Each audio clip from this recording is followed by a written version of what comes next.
It's the Orioles on Masson, and we welcome you to Birdland. The weather has warmed up considerably from the last 2 nights. No rain in the forecast, and Game 3 is the Rays and the Orioles. Hi, everybody. I'm Gary Thorne, and welcome. For players, there are milestones that are reached, and they're not easy to accomplish. It's because there are so many players that have been in this game in Major League Baseball that we note the numbers and the milestones, and Adam Jones has hit one of those. In fact, he hit a couple of them to get there. Let's take a look. Here in this series for Adam, this was the base hit of Chris Archer, which would put him to a magic number of 1,500 hits. 1,500. We'll show you just how difficult that has been to get to for Major League players. Then he would add to it this, a 2-run homer. Also in that ball game, 1,501 hits. So here are the numbers. He is the 620th player to reach the mark. He's tied with Tim McCarver right now. Former Oriole Melvin Moore has got 1,503. With 150 hits this year, he could move up to 495th all time. Hank Greenberg, Mark McGwire, he would pass. 6 career seasons he's done that. And to put it in perspective, look at the bottom note. Over 18,600 players have been at the Major League level. Only 620 have reached the 1,500 hit mark. Jim Palmer, worthy of note for Adam Jones. Well, yeah, and the good news, he's done it here in an Oriole uniform. You know, I've been here since, what, 65. I played with Frank Robinson and Brooks and Eddie and Cal. I mean, Boog Powell, who won the MVP. So I look at Adam. We all know he's a great player. He's being paid like most players. He makes a lot of money. But I look at the guys that have had an impact in this community, whether it's Brooks, whether it's Cal, even Eddie Murray, who lives in California, but done so much, parked with his mom's name. I look at the character, the fact that not only are you a great player on the field, but what have you done off the field? And, you know, Adam just gets it. You know, there are some guys make a lot of money. They're good players, but Adam, he plays the game the right way. And I talk about universal respect. Adam Jones has that. And in the community, he has done so much. The Boys and Girls Clubs in particular, he is constantly visiting them, always goes to the schools when there are visitations to be had. And Adam is one of those people, it's not just about the money, although he does that and does it quietly, but it's personal time that he gives to the youngsters. Well, it really is, and he understands that. I mean, you know, this is a kid who grew up in Southern California, and he, you know, down in San Diego area, you know, didn't have the greatest at least environment where he was growing up, but used baseball as a vehicle. And you know, it's funny, I mean, you got Chris Archer on Tampa. He talks about the fact that, you know, it's not always about playing baseball, it's about getting an education, letting players and young players, the young kids actually be part of the community. And, you know, I think Adam really is aware of that. Adam Jones will be on the field tonight, heading out there right now, in fact, and we are ready to go. There's a young man who someday may also reach 1,501 hits. Right now, though, he's working on that slider. If I could only see the catcher.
Baseball on MASN is brought to you by Southwest. Yes to low fares with nothing to hide. That's transparency.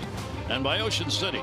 Put your vacation days to good use in Ocean City. Book now at OCOcean.com. Cloudy night, but much warmer, as we said. BGE Home, Baltimore's home team for heating, cooling, plumbing, and electrical. Why would you call anyone else?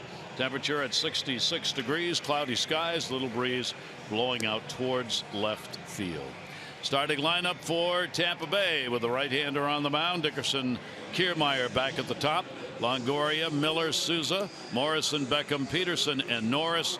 For Corey Dickerson this season, see his ranking, extra base hits, and total bases.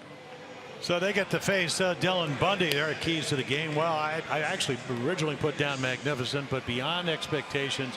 Young pitchers, really first full year as a starter, mix and match. He's used up, he's added a slider, he's used all those pitches, and it really varies from game to game.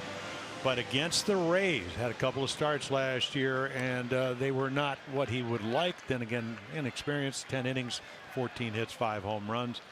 We will see the new Dylan Bundy with a much more vast arsenal, and he has yet to give up a home run. And again, 5 home runs in 10 innings against the Rays last year, both down in Tampa. So this is the rubber match of the 3-game set. Corey Dickerson, the designated hitter in the leadoff spot. 2 hits, 4 at bats, a home run, and an RBI. Orioles put the shift on against him, at least partway.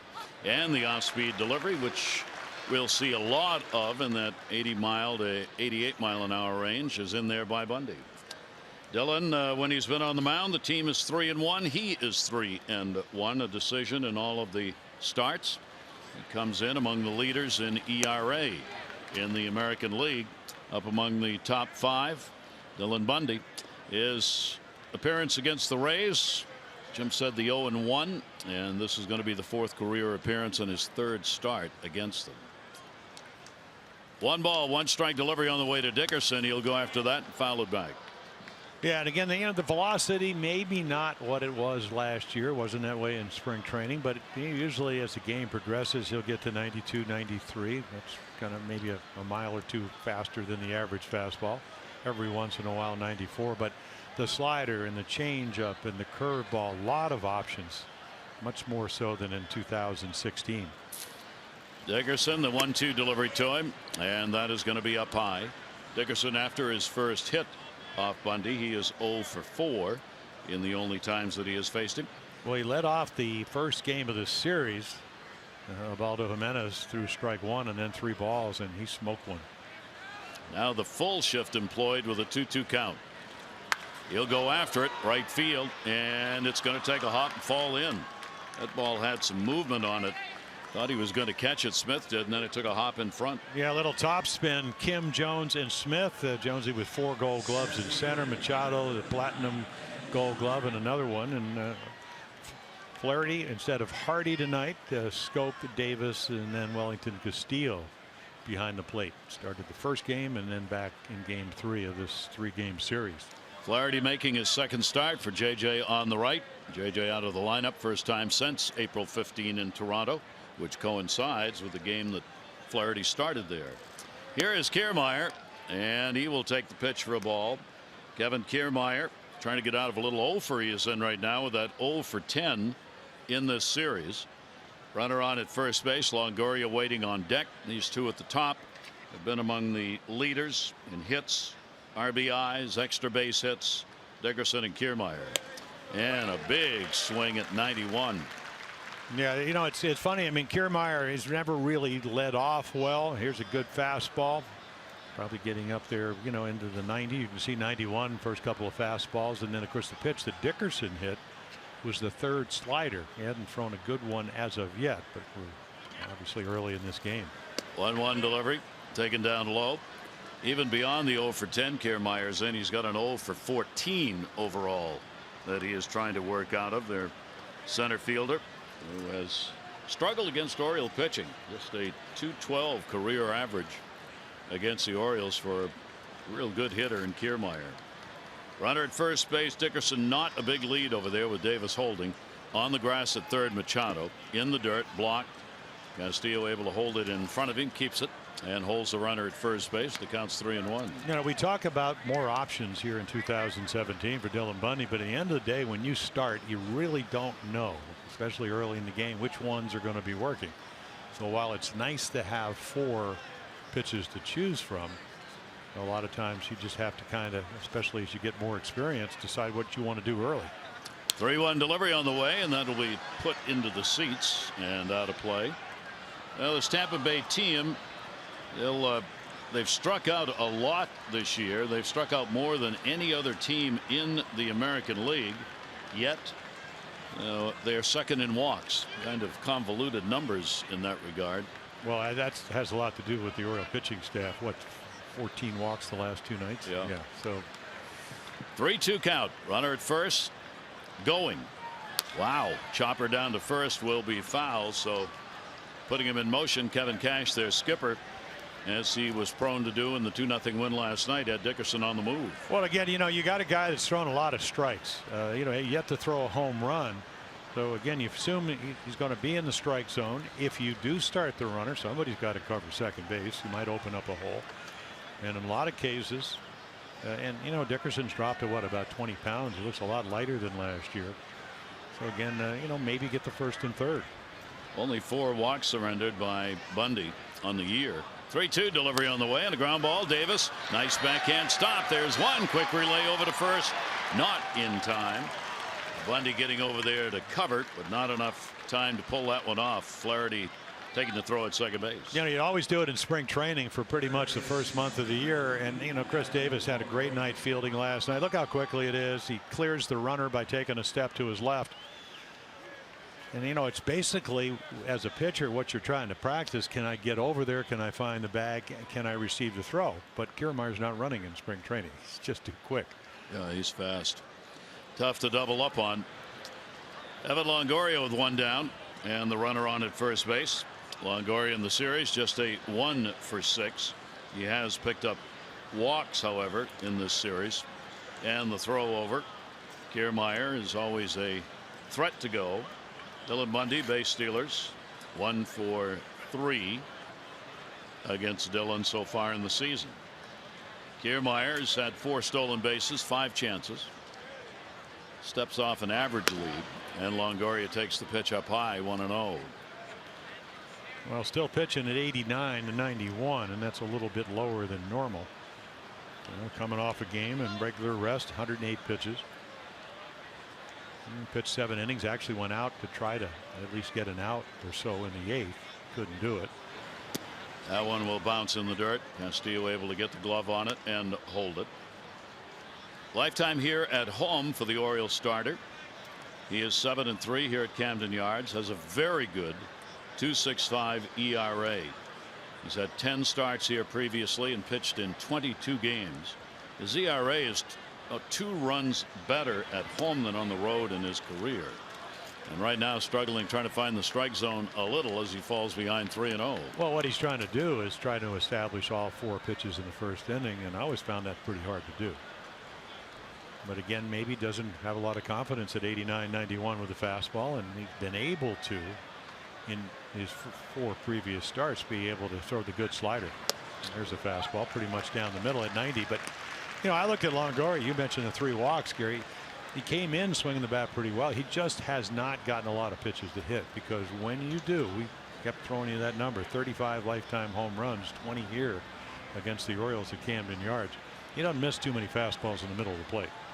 Shift on against him in the infield. 3-1 delivery on the way, and that's going to go the other way to right. Smith over has that one lined up, and Longoria is retired. 2 down, a runner on at first base. Take a look at our PNC inside the numbers, and these are the, you know, again, the fastball has been hit a lot higher, at least in average wise. The slider has been not only a slider but a good slider, and then the changeup and the curveball, the numbers dramatically go down. And you know, even tonight, maybe not having his best fastball as of yet, they can't sit on any one pitch, because he's, for a young pitcher, you don't see that very often. Bundy has learned how to pitch, and he's kept hitters off balance here in the starts he's had this year. Here's Brad Miller. Runner goes. Castillo up. Quick throw and a hop. And they got him. I think he came off the bag. Second base umpire Tim Timmons, waiting on the call, said that he came off the base. Yeah, Flaherty really makes a nice play, so he's safe, and he sustains the tag and sustains the tag. I would imagine they'll challenge this, so he initially safe, head down, a little faster field, slides through the Ryan Flaherty, the shortstop. And then looks like he's off. You get a better angle right here. He's on, he's off. Yeah. Whoa. That's it. He came off. Well, we always talk about sustaining the tag. There it is. And it plays well for the Orioles. Good job by Flaherty to hold that tag down on him, and there'll be no challenge on it. So only 3 batters faced despite a hit here in the inning.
Standing talking with him.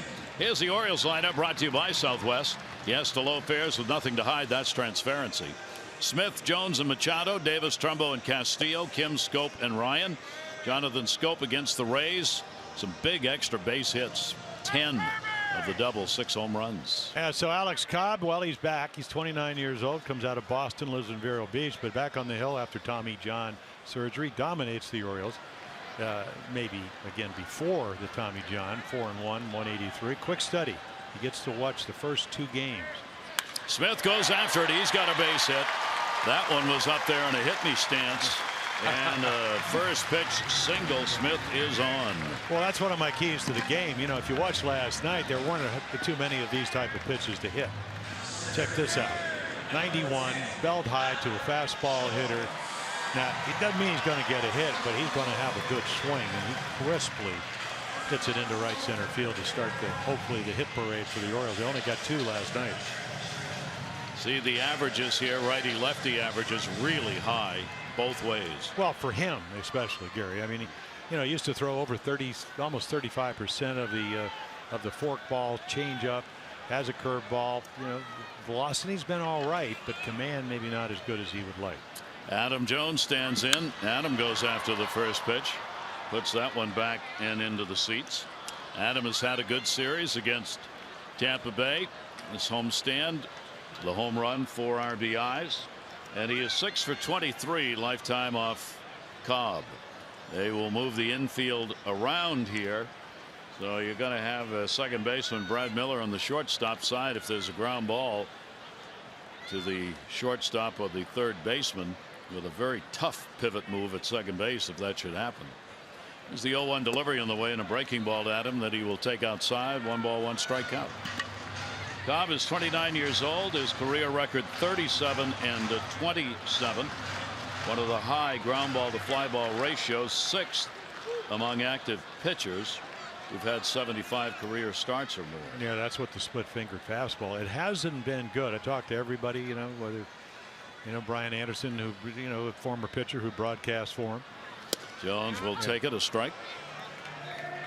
And again, the velocity's starting to come back, but he was always a guy that made real good pitches. The splitter, of course, it goes down. That induces strikeouts, high strikeout guy. But a 3.50 lifetime ERA, that's the second best ever. Only David Price, who's now playing for the Red Sox. You look at Jim Hickey talking to Kevin Cash, the manager. 1-2 delivery off the umpire's foot.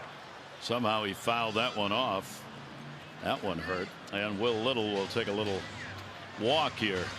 Yeah, it looks like a splitter that Adams able to. You can see him split. Now watch the ball go down. But Adam right off. Norris got him in the thigh and then maybe the shin or somewhere down by the ankle. Watch Will Little right. Yep. Inside of the thing. We've got the catcher and the umpire. Both walked away right on the hand. See the painted fingernails there, so the pitcher can more easily see the catcher's signs. And both of them are regrouping. Recovery ward behind home plate. Yeah. And that's going to bring the trainer out to have a look here. As and Kevin Cash, he's obviously the manager on the right. He was a former catcher, so he knows Jesus Sucre as their backup catcher. Testing the hand strength here of catcher Derek Norris. So look where the hand is. I mean, it's behind the knee and it still gets hit. I don't know if it got off the carom.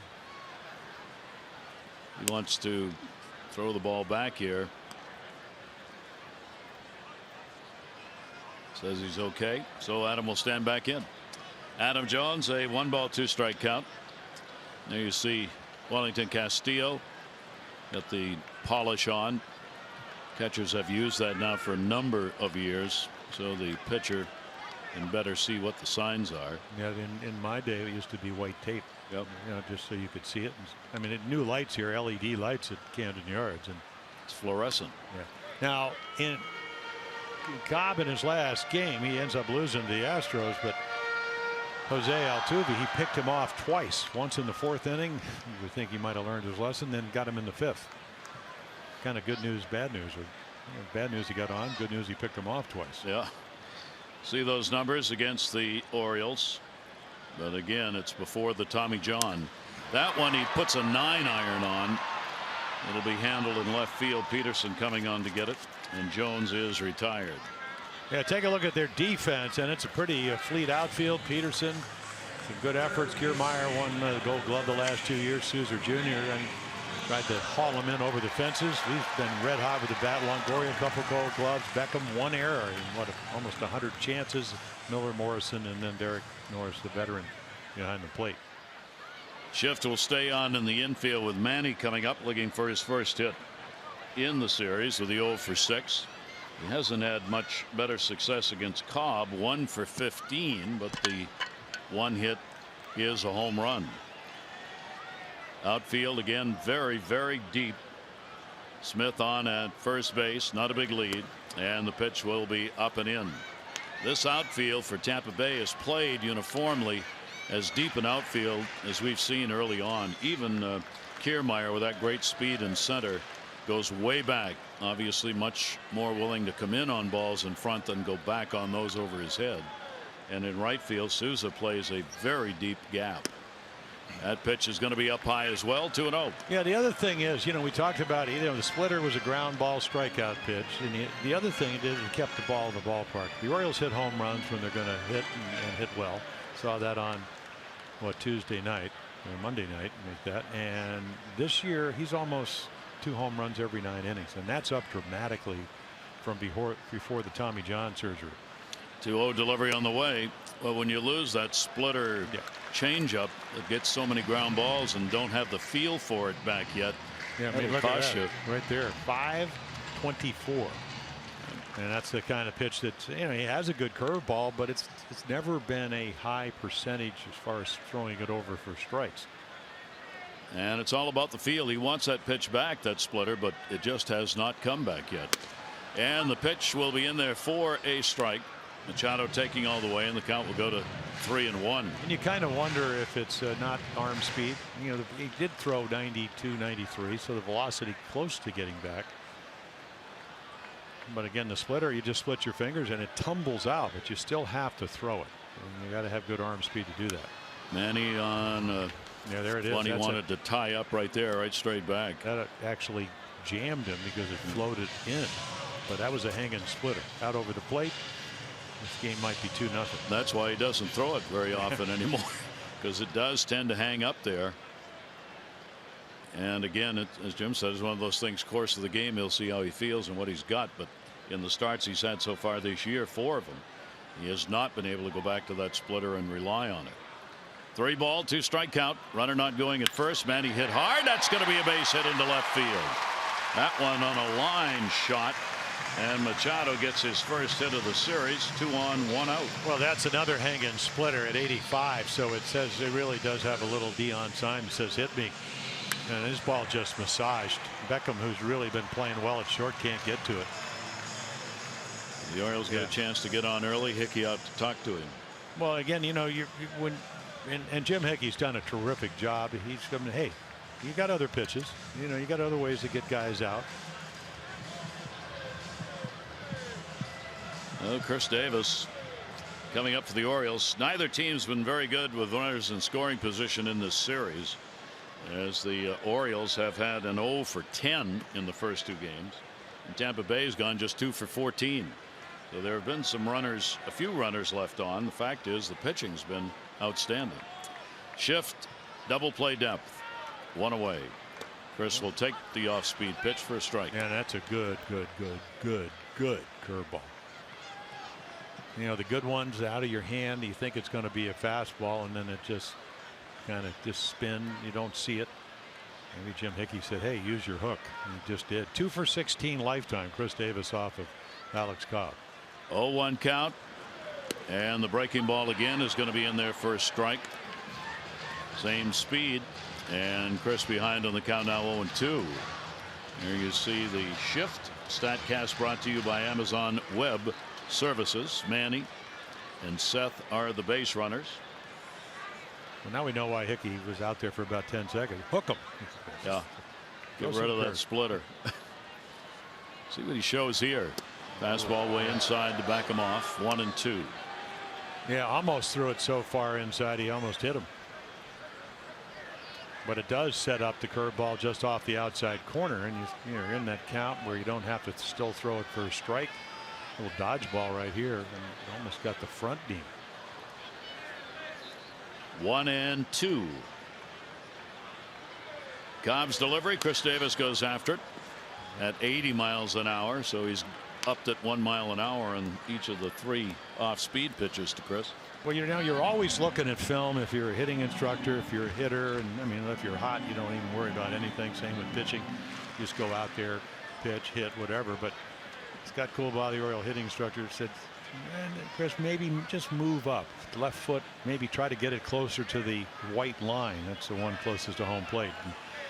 Because he said they've been pitching you away, and you just had that's the strength. So we'll see if that has any. 1-2, went for the outside corner and didn't get the call. 2-2. Will Little, home plate umpire, generally has a tendency to give the close ones to the pitcher, but not on that one. Well, that's 4 curveballs. Chris with a 2-ball, 2-strike count. Smith, Manny Machado, the base runners. That he swung on and missed. Chris got a chance to go to first, and Will. He almost didn't run. Norris kind of nonchalantly went back for that baseball, and Chris was turned around looking at him, but first base was occupied. Yeah, so he's out. Yeah, that's why he's not running. But the runners can advance. And they do. Yeah, and they do. You could see him looking around, and then right now, good. Now there's the good splitter. Bottom dropped out. Still should have been caught. I don't know how they'll score it either way. It really doesn't matter. Runners get to second and third. But so I mean, that was the old Alex Cobb splitter. I mean, the bottom just went straight down. And Norris probably hasn't seen that from him in his start, so was surprised by the movement that he got out of it. Well, there's a big chance. Schiff moves on the other side now with runners in scoring position. for Mark Trumbo. Trumbo trying to get out of an 0 for 18. And will take the pitch inside for a ball.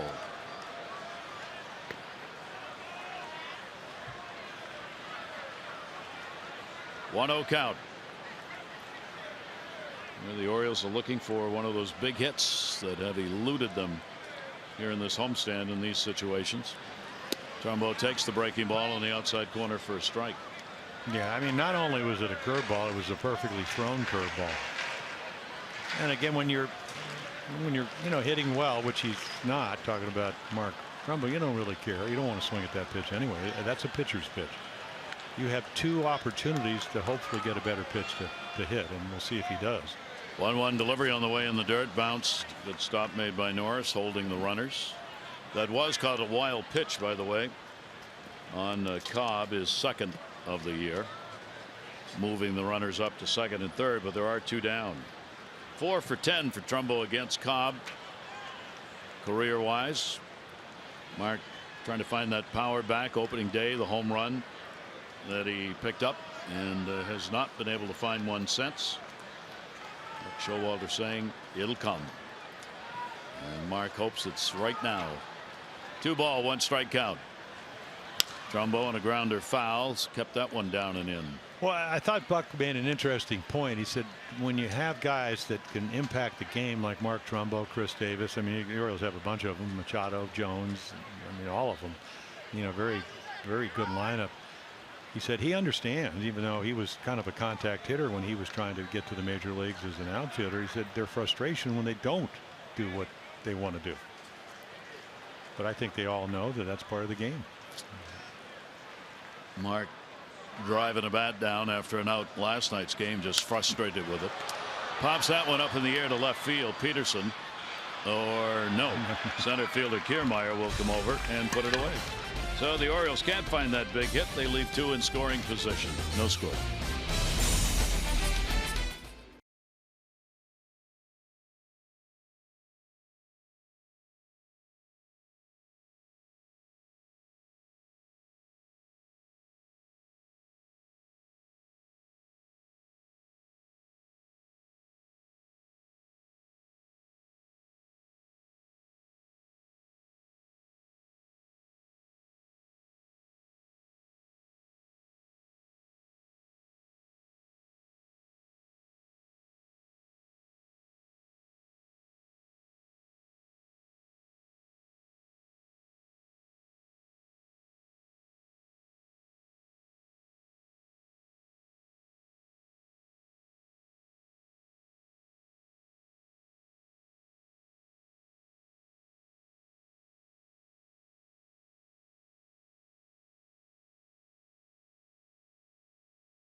On Saturday, May 6th, the first 20,000 fans 15 and over receive an Orioles tote bag presented by MLB Network.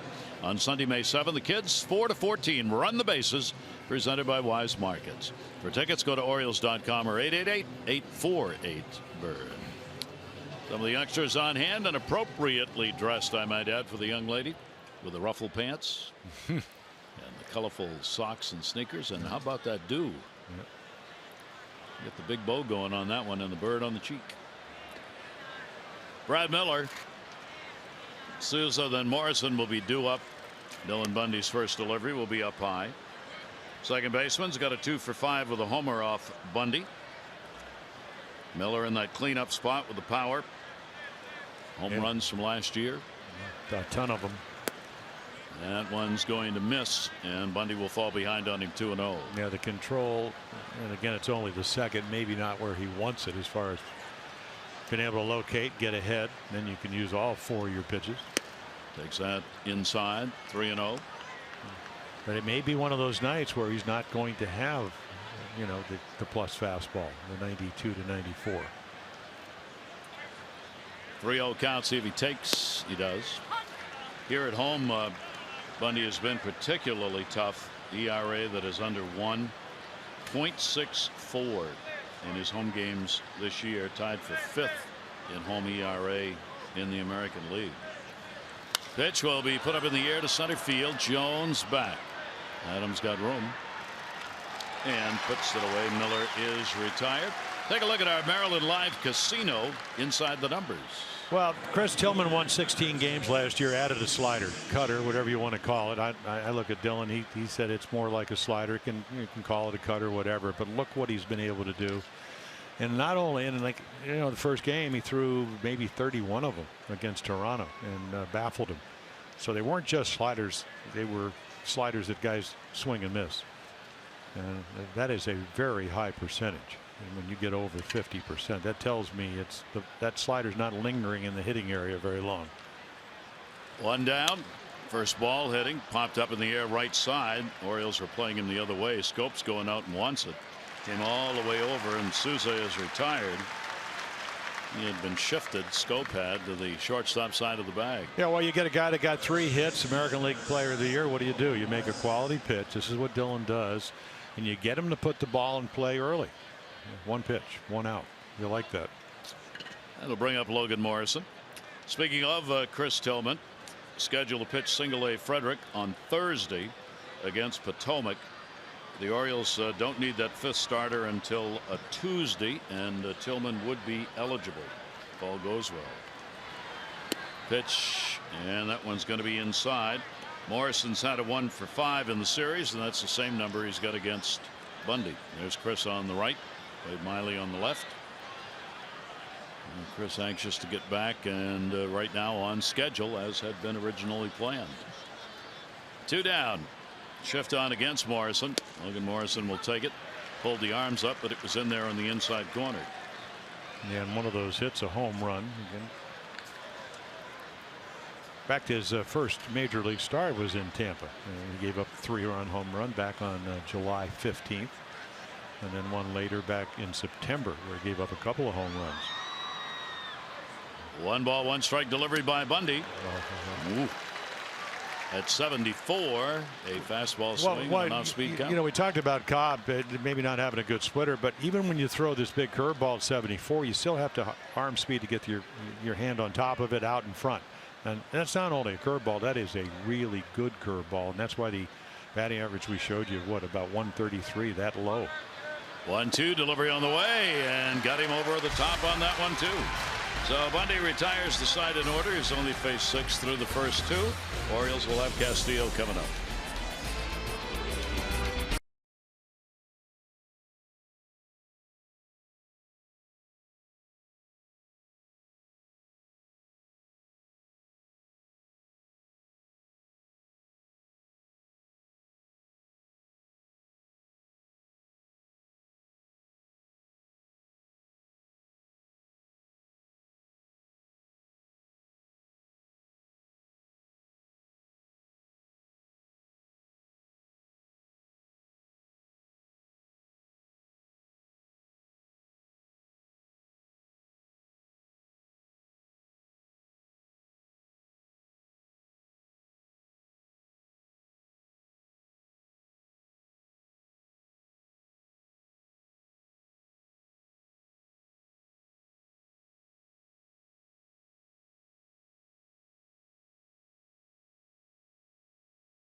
Lawrence Darowski from Brooklyn Park 500 for being selected, 500 more for every Orioles home run hit tonight. Play Home Run Rich's scratch-offs, win up to $50,000, or enter non-winning tickets for a chance to be the contestant of the game. Go to mdlottery.com/home-run. Lawrence, good luck. Cobb has given up 5 of them on the year for those 2 left-handers. Castillo, Kim, and SCHOOP will be coming up for the Orioles. Offensive numbers continue to wane after getting only 2 hits last night for the O's. Look to pick up that offense here tonight.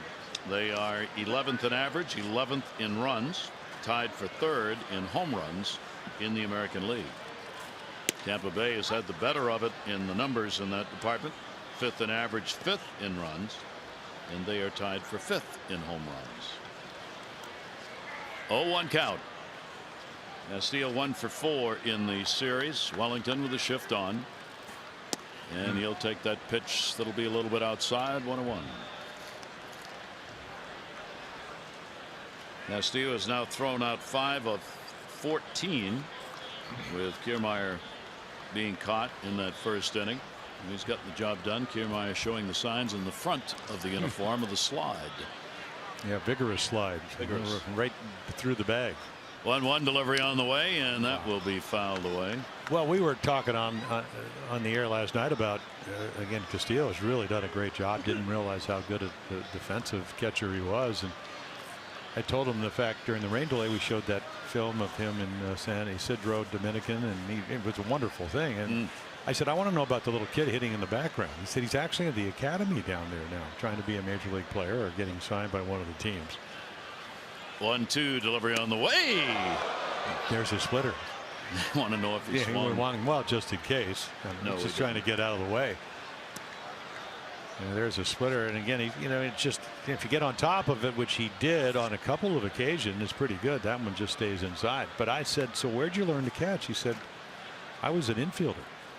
And he said they wanted me to become a catcher. I said, well, if you think I can catch, and he said his coach was a pitcher and another coach was an infielder, or he said, how come they don't sign me as a catcher? And then they did. The Cubs did. Yes. And then he said that's when he went to learn. He said I was quick, he said, but I cannot and still cannot run fast. And probably never will. But when he said he went to his first spring training and they were teaching him to catch, he said, well, just pick the ball up and throw it when you receive it. He said it was 1.78 on the throw from behind catch to the second baseman. 3-2, and he gets him on the pitch away, and Cobb has his second strikeout. And if you're under 1.8, 1.9, I mean, you can get the ball down there. So, and this is a perfect pitch outside corner.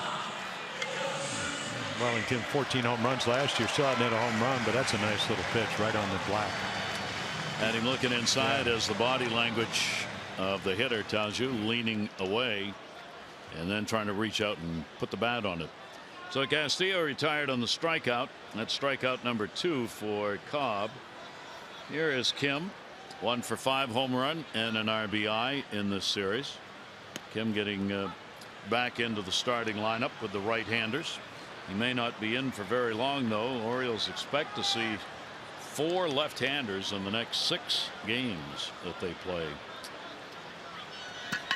Cobb will get the fastball in there for a strike. Yankee rotation has been announced. Gosman will pitch against Sabathia. Jimenez against Pineda. Wade Miley against Jordan Montgomery, who is 1-1. Yeah, young left-hander. That a great spring for him. Ooh, taken. It's going to be inside. Yeah, the other thing about Alex Cobb, and especially from the windup, he's got a very unusual, a little bit of a Jeremy Hellickson. Watch the foot come up, and there's a little kick. So again, you're trying to time him, and that windup is pretty deceptive. 1-2 delivery looped in the air. That should fall even in front of KIERMAIER. Because he is so deep, those are the kind of balls that you're not going to get to, and Kim is on with a single. Now let's take a look at our Masson Sports blog, brought to you by PNC Bank. For the achiever in you, I recap Rock Cabaco talking about AAA rotation running into a little problem early on. Steve Molesky takes a look at the Orioles offense, looking to break out of it here in this game, or with the numbers we showed you, soon, they hope. But They have still gone 13-6 and have a game-and-a-half lead in the American League East. The Rays at 500 are 3.5 behind. Yankees a game-and-a-half off. Boston 2 games away. To the hole, base hit. Wasn't much room over there, but he found it. Jonathan Schoop is on with a single. Kim to second. Yeah, you hit it hard enough, they can put your shift on and you can do whatever you want, and you just can't get to it. I haven't been to Yankee Stadium. We know Boston's got a very quick infield. This infield a little bit quicker. And again, I mean, he just squares this up and just drives it into left center field. Kind of a skidding one-hop line drive right between the second baseman and shortstop, Miller and Beckham. So Ryan Flaherty. Buck Showalter said, I really need to get Ryan out there. He's only started 1 game. We're going to need him, and we need to get him out there. So here he is. Hardy getting the day off, and Ryan Flaherty at short, and comes up with 2 on and 1 out. Ryan will take it inside. Norris blocks it to hold the runner at second base. Well, his affectionate nickname is Baby Puppy. So I said, Baby Puppy's playing. He said, yeah, but April hasn't been kind to Baby Puppy. So I went up and looked the number, 183. But see, you know, again, that can change. You know, just the Orioles' best month offensively last year and best month 19-9 in June. And he was a big part of it. After Hardy broke his foot, hit over 280, you know, 10 RBIs, a couple of home runs. Only had 4 at-bats in 4 games this April for Flaherty. Takes the pitch down low. Looking to pick up an RBI right here. That'll bring Beckham in, the shortstop. He's in the shift against Flaherty. You got a little substance on the left forearm of Alex Cobb, which he goes to right there. Wipes the back of his hand, not the fingers. Yeah. Well, that's what Brian Mattis, he had that whatever the sunscreen or whatever it was on down in Miami and got tossed from the game. 2-0 delivery on the way, and that's going to be a base hit. Comes through with a single. That'll score. Kim. Throw's going to come to third. All the way through, and he is out at third base. Jonathan Schoop with a quick slide that never got him to the bag, and Kiermaier throws him out. Flaherty the base hit and the RBI. Yeah, a little low pitch to hit. I thought he was going to come home because Kim didn't get a great jump. But again, Kiermaier, I mean, you don't win the Gold Glove, the Platinum Glove, if you can't go get him. He comes in, charges it, makes a perfect throw. Longoria well out in front of the bag. Throw beat him by about maybe, what, 12 feet. But the Orioles do get on the board. A good job by Ryan Flaherty. Takes advantage of the chance. Yeah, again, right here, he's kind of looking at home and also at third. Not only a strong throw, but accurate and in enough time to be able, Longoria, to maybe go get it and still make the tag. So a big out recorded at third leaves Flaherty on at first base. Orioles have the 1-0 lead. Now there are 2 down. Smith, the base hit. Got one that stayed up, lined it into right center his first time up. Norris will knock that one down and hold the runner at first base.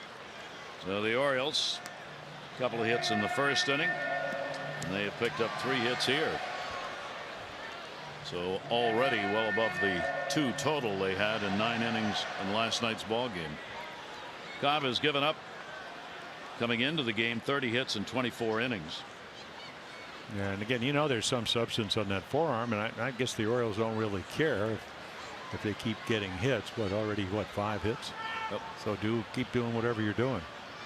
1-0 delivery. That's down low too. That'll skim off the plate. And Smith takes it, and he'll get ahead on the count 2-0. Well, Steve Stone won the Cy Young. Stoney was 25-7, and I ended up doing the playoffs with Billy Martin. And Billy looked at me when we were up in the booth in Kansas City. He said, "What does Stone have on his pants?" And I said, "I don't know, a belt, something." No, down right on the chalk. I said, "Well, Billy, how come you didn't say anything?" He said, "I'm going to wait to the appropriate time." You know, we were out of the race, didn't matter. I'm not sure if Billy managed a whole lot after that, but I'm not sure. And then Stoney hurt his elbow, so I don't know if there was an appropriate time. Never got there. 2-0 delivery on the way, and that is there for a strike. Smith making him throw one across the plate, and the count goes to 2-1. Seth back in the lineup here, getting his chances and delivering. He's had a couple of home runs, 3 RBIs, 4 doubles, put some extra base hits up there. added his 9th hit of the season in the first inning with a single. 2 ball, 1 strikeout. Flaherty off first, and foul. Yeah, big cut on a curveball. You don't see that very often. No, we've seen a hit a home run on a curveball was down and in. This one's kind of down in that area. So a nice healthy cut. Cobb has evened the count up, 2 balls and 2 strikes. Having to throw a few pitches so far to get there, though. He's fallen behind on hitters early in the ball game. 2-2 on Seth. Cobb will make the quick throw over. You can see he just waits long enough, and then I mean, you're supposed to be able to throw over. So see, that's a jump step, and it's kind of a borderline balk, but obviously they didn't call it against Houston down in Tampa when he picked off Altuve.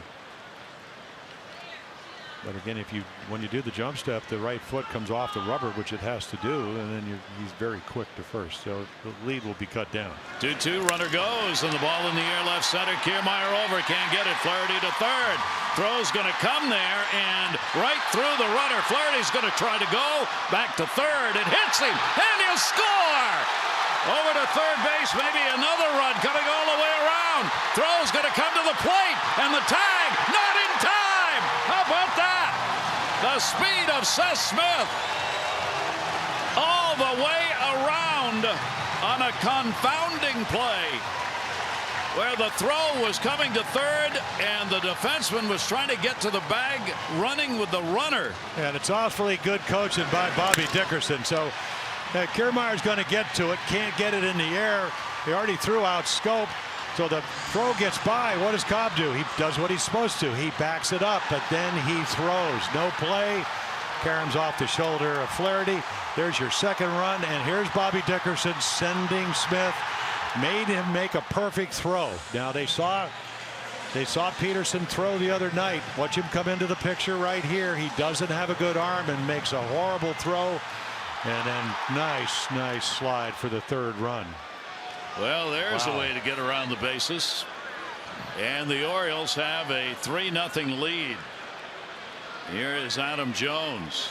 That will require a whole post-game show to break it down. But Seth Smith had great speed. I mean, everything was in front of him, so he just kept on going. There wasn't going to be any play made on him anywhere. He was down at second base making a turn when the ball bounced off the helmet of Flaherty, and once he saw that, he was on his way. 0-1 delivery, and that's going to be fouled off. Yeah, so the Orioles get a break on that one. Yeah, the Orioles spent all spring, and when you're healthy, which he wasn't, working on your base running and getting your secondary leads, and he just knows how to play. And there's Bobby Dickerson, very aggressive. He forced them to make perfect throws, and they didn't do it. Even though Longoria's throw was perfect to Norris at home plate, but he just beat it. They were going to record 2 errors on that play. 0-2 the count. Cobb's delivery, and in the dirt did he go? They checked no. So the official score, at least for the moment, has credited Smith with a single and no RBI. An error charged on the center fielder, allowing Smith to go to second, and an error charged on the pitcher, allowing both runs to score. So there's your double error on the same play, and the Orioles a couple of runs off it and have a 3-0 lead. Jones with a 1-ball 2-strike count.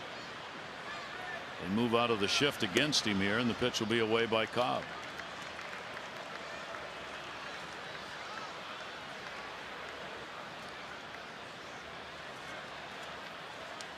Cobb, of course, had gone over there to back up the play.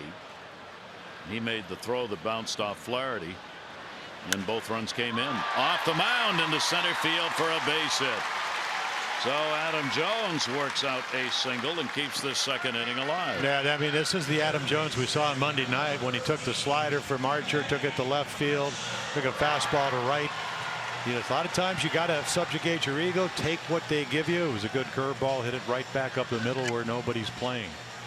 So terrific at bat, and you could see Cobb, who's, I mean, he's a totally different pitcher.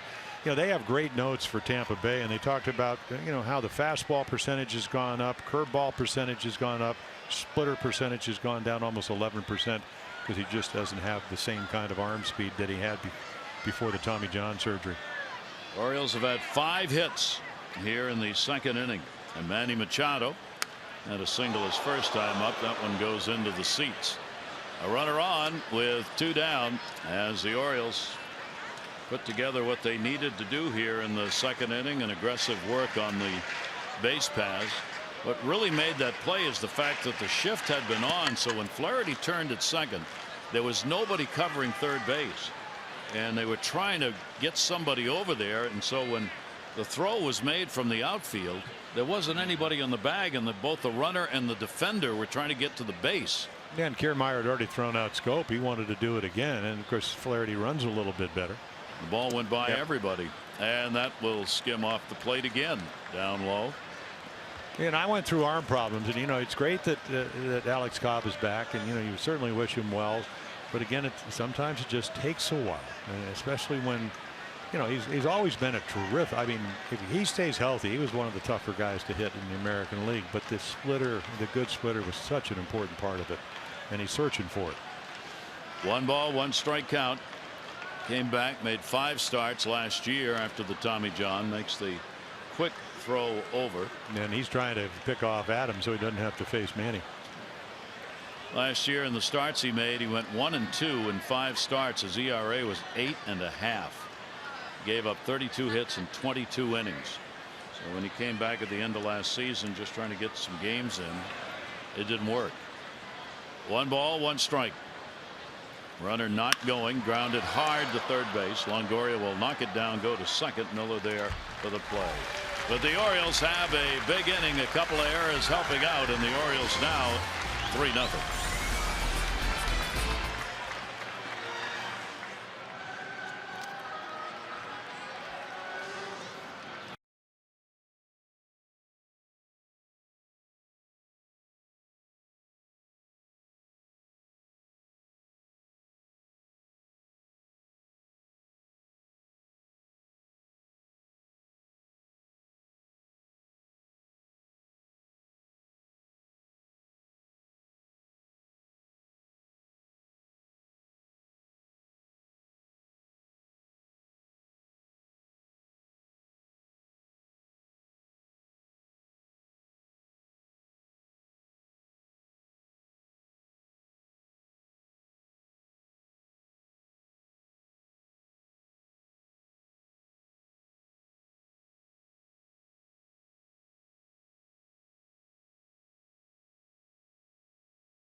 Milwaukee 11th home run of the season, 8 against the Reds.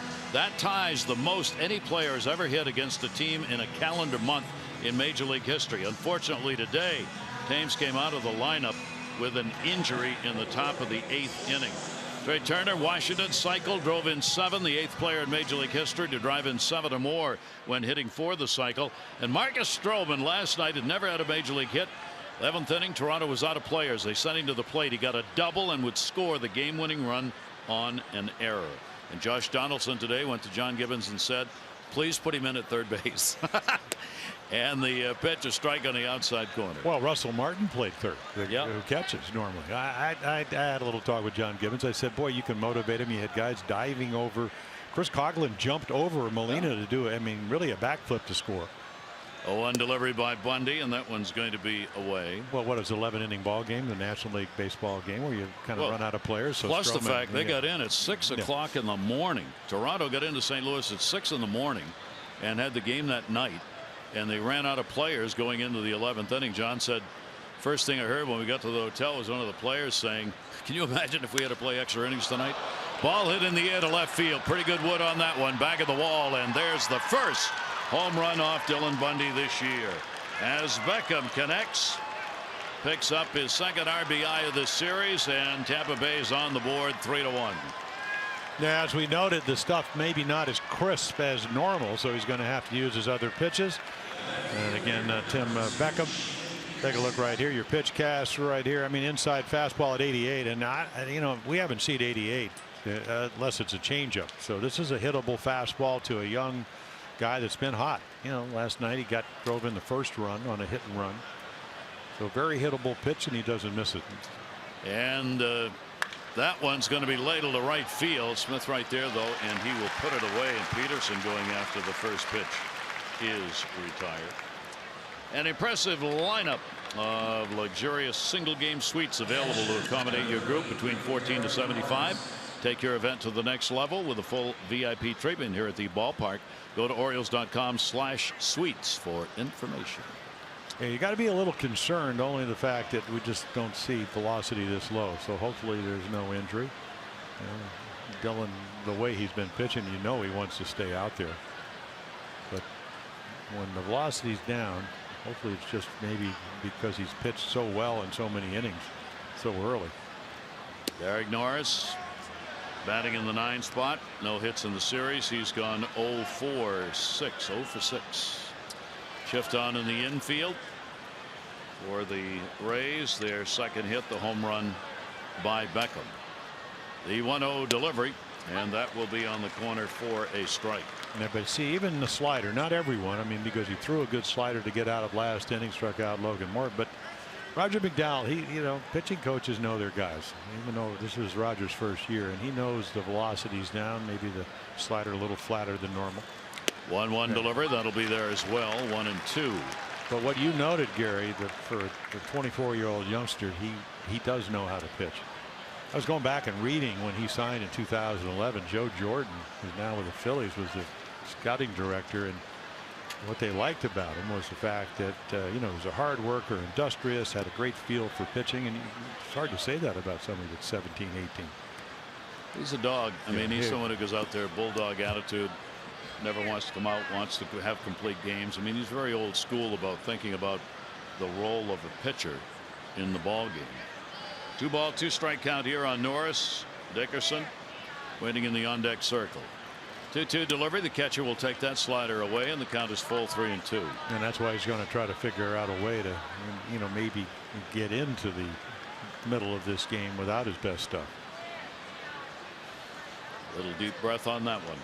3 ball, 2 strike count to Norris, facing Bundy for the first time in the ball game. That'll be foul back, and the count will stay at 3-2. Beckham delivered the long ball. He's now got a 7-game hit streak, and he continues with that home run. He has been a hot hitter. 9 for his last 23. Yeah, I mean, what he's hit now in 10 out of the last 11 games. So, and he's playing well at shortstop.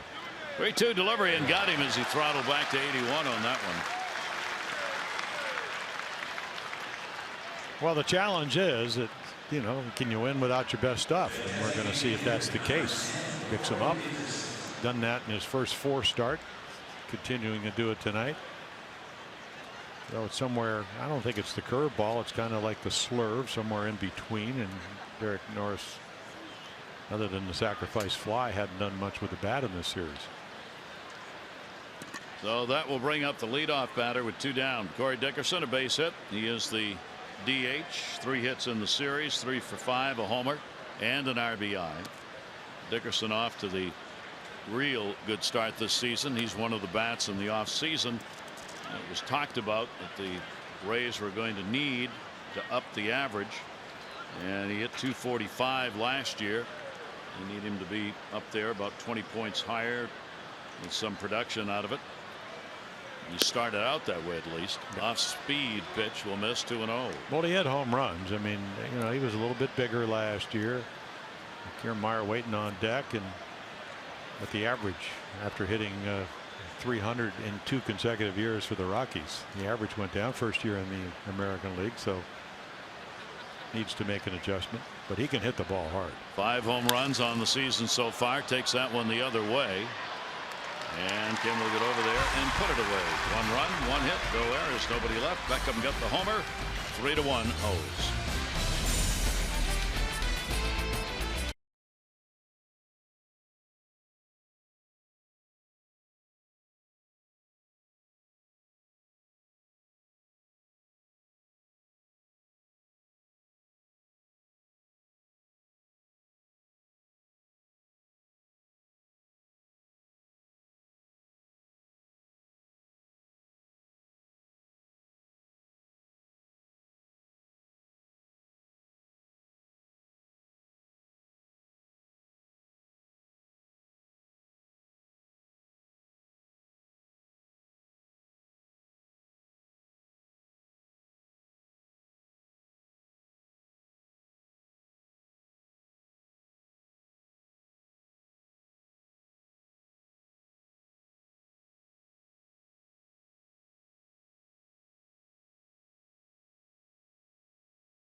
Masson brought to you by PNC Bank for the Achiever in you, and by Navy Federal, proudly serving the armed forces and their families for over 80 years, federally insured by NCUA.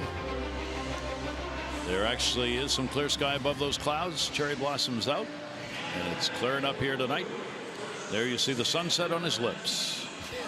Compliments of that big piece of ice. Good napkin, though. Great job being done right there. It's not easy. That requires a grounds crew. And they got one. Good luck with that. Yeah. That's great. Oh, 2 napkins. amazing. Here's Chris Davis. Chris struck out his first time up. Cobb's delivery to him will bounce. What was that he was eating? You don't have any idea? Because, you know, we talked about, you know, pizza and Boog's barbecue, and we got that last night. Boog sent them up, called them and thanked them for it today. Yes. Maybe we get a couple of whatever they are. That'll be, maybe we can have it on camera afterwards too. I even took one home last night to enjoy while I. Oh, did you really? Yes, I did. Here's the 1-0 delivery on the way, and that is in there for a strike. Count goes to 1-1 on Chris. 1 for 7 in the series. Cobb with no walks, 2 strikeouts in that second inning. The Orioles 3 runs, 2 earned on the 5 hits and 2 errors. 1-1 delivery. Davis reaching. Shortstop Beckham. 1 away, bottom of the 3rd inning. Well, we know your phone's out, so be sure to text Orioles 29292 right now for in-game alerts, future contests, and more. That's Orioles 29292 for alerts you can't miss. Standard message and data rates may apply. Never a problem finding a shot of someone with their phone up. Oh. Here is Trumbo, flied out to center field his first time up. 1 down, nobody on. Trumbo into the shift. That's Miller. Couple of ground ball outs and 2 down. So the shift working on the first 2 hitters, Davis and Trumbo, getting right into it. Wellington Castillo, a strikeout victim his first time to the plate. The Orioles offensively, what we've been talking about, they've had 3 or fewer runs in 12 of the 19 games they've played, yet they are 13-6. And in those games where they've had 3 or fewer runs, their record is 500, 6-6. Pitch on the inside corner for a strike to Castillo. Which is, when you look at usually what teams do at the end of the year, that's an incredibly high percentage. 4 is the number, isn't it? Yeah. 4 runs is generally the number that wins you games. 0-1 delivery by Cobb, trying to go in and missed with it. 1-1. Yeah, it just looks like he's maybe taking a little bit more off the splitter. I mean, he used to throw it so hard, but you know, one of the great things you go on and you look at before the Tommy John, they give you how many home runs you throw per 9 innings. He was 0.5, 0.7, 0.8, 0.6. Since then, 2, 1.88 this year. So the home runs have gone up because of the lack of that one pitch. Yeah, the fly balls obviously up because he was getting all those ground balls off that splitter change. Well, he used to what? He was 2.3 to ground balls to every fly ball. So.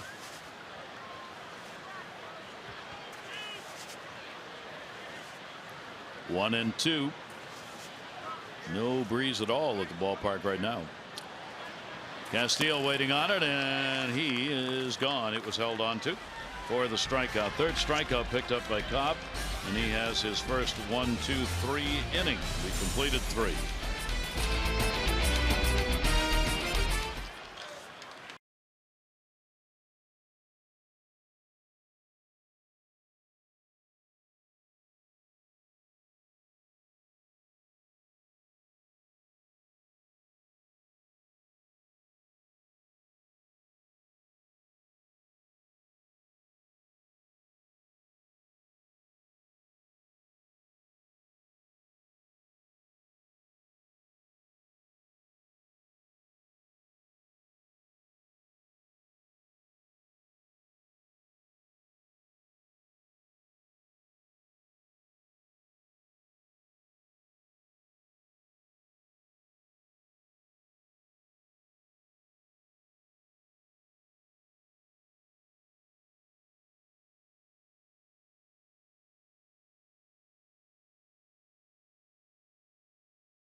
Ball is brought to you by the all-wheel drive RAV4 Toyota. What drives you? Visit buyatoyota.com for great deals.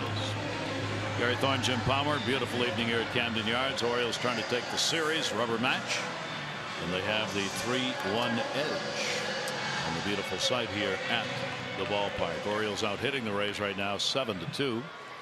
Dylan Bundy has thrown only 4 first pitch strikes. 4 out of 10.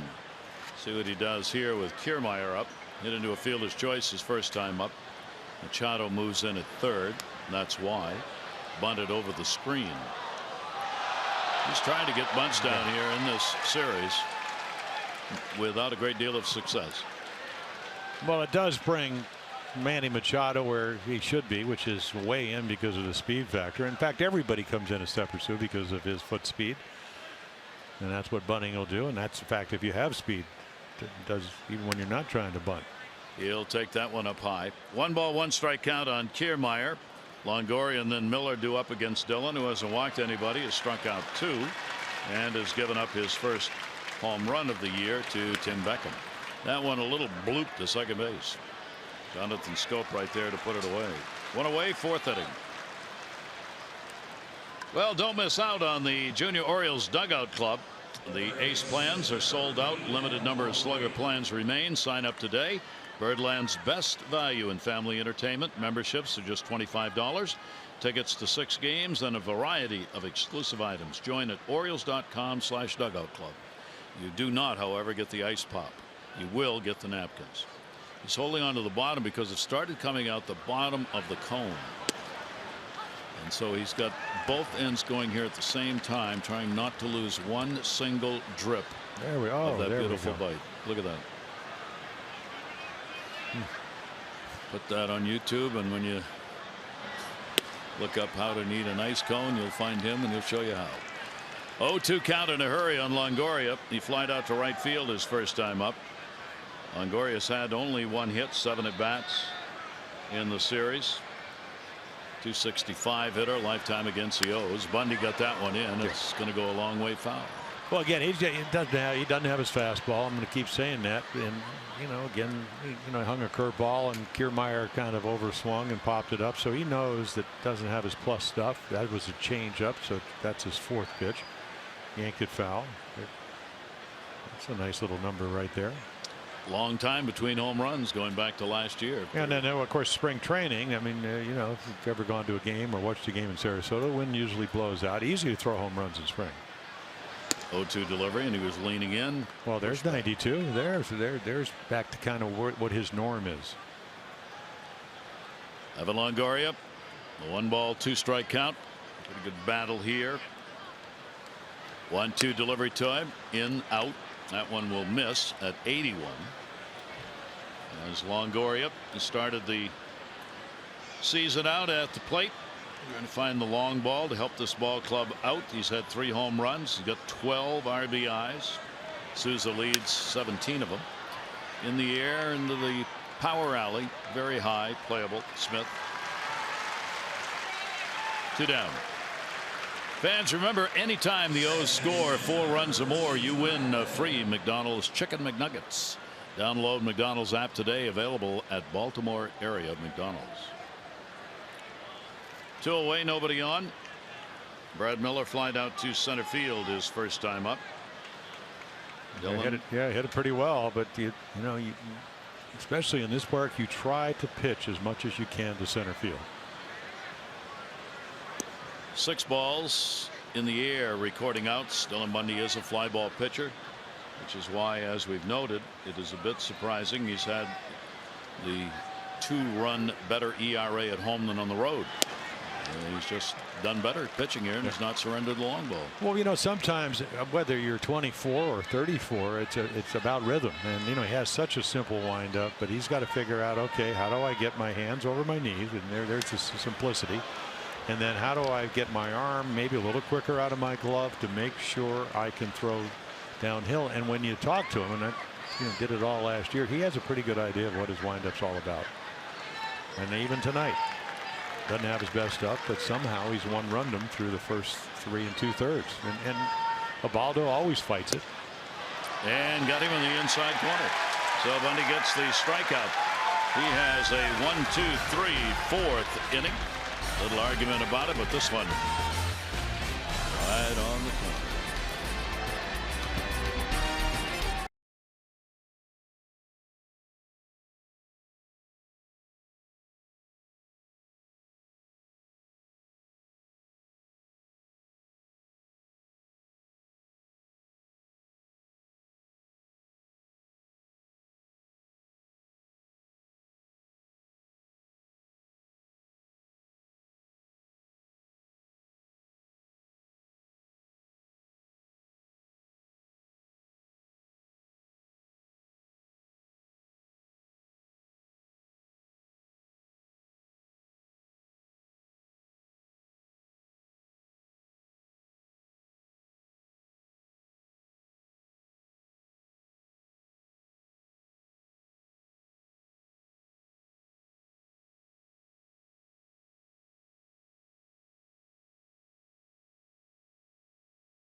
It says good 7 days. Indeed, Jose Abreu, these in the American League have been red hot. 9 for 22. Look at the big OPS and 9 runs scored.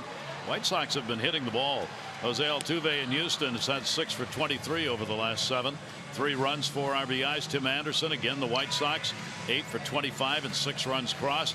And Yonder Alonso with Oakland, 5 for 16 and a big OPS of 1.125. Some of the guys who've had a good 7 days.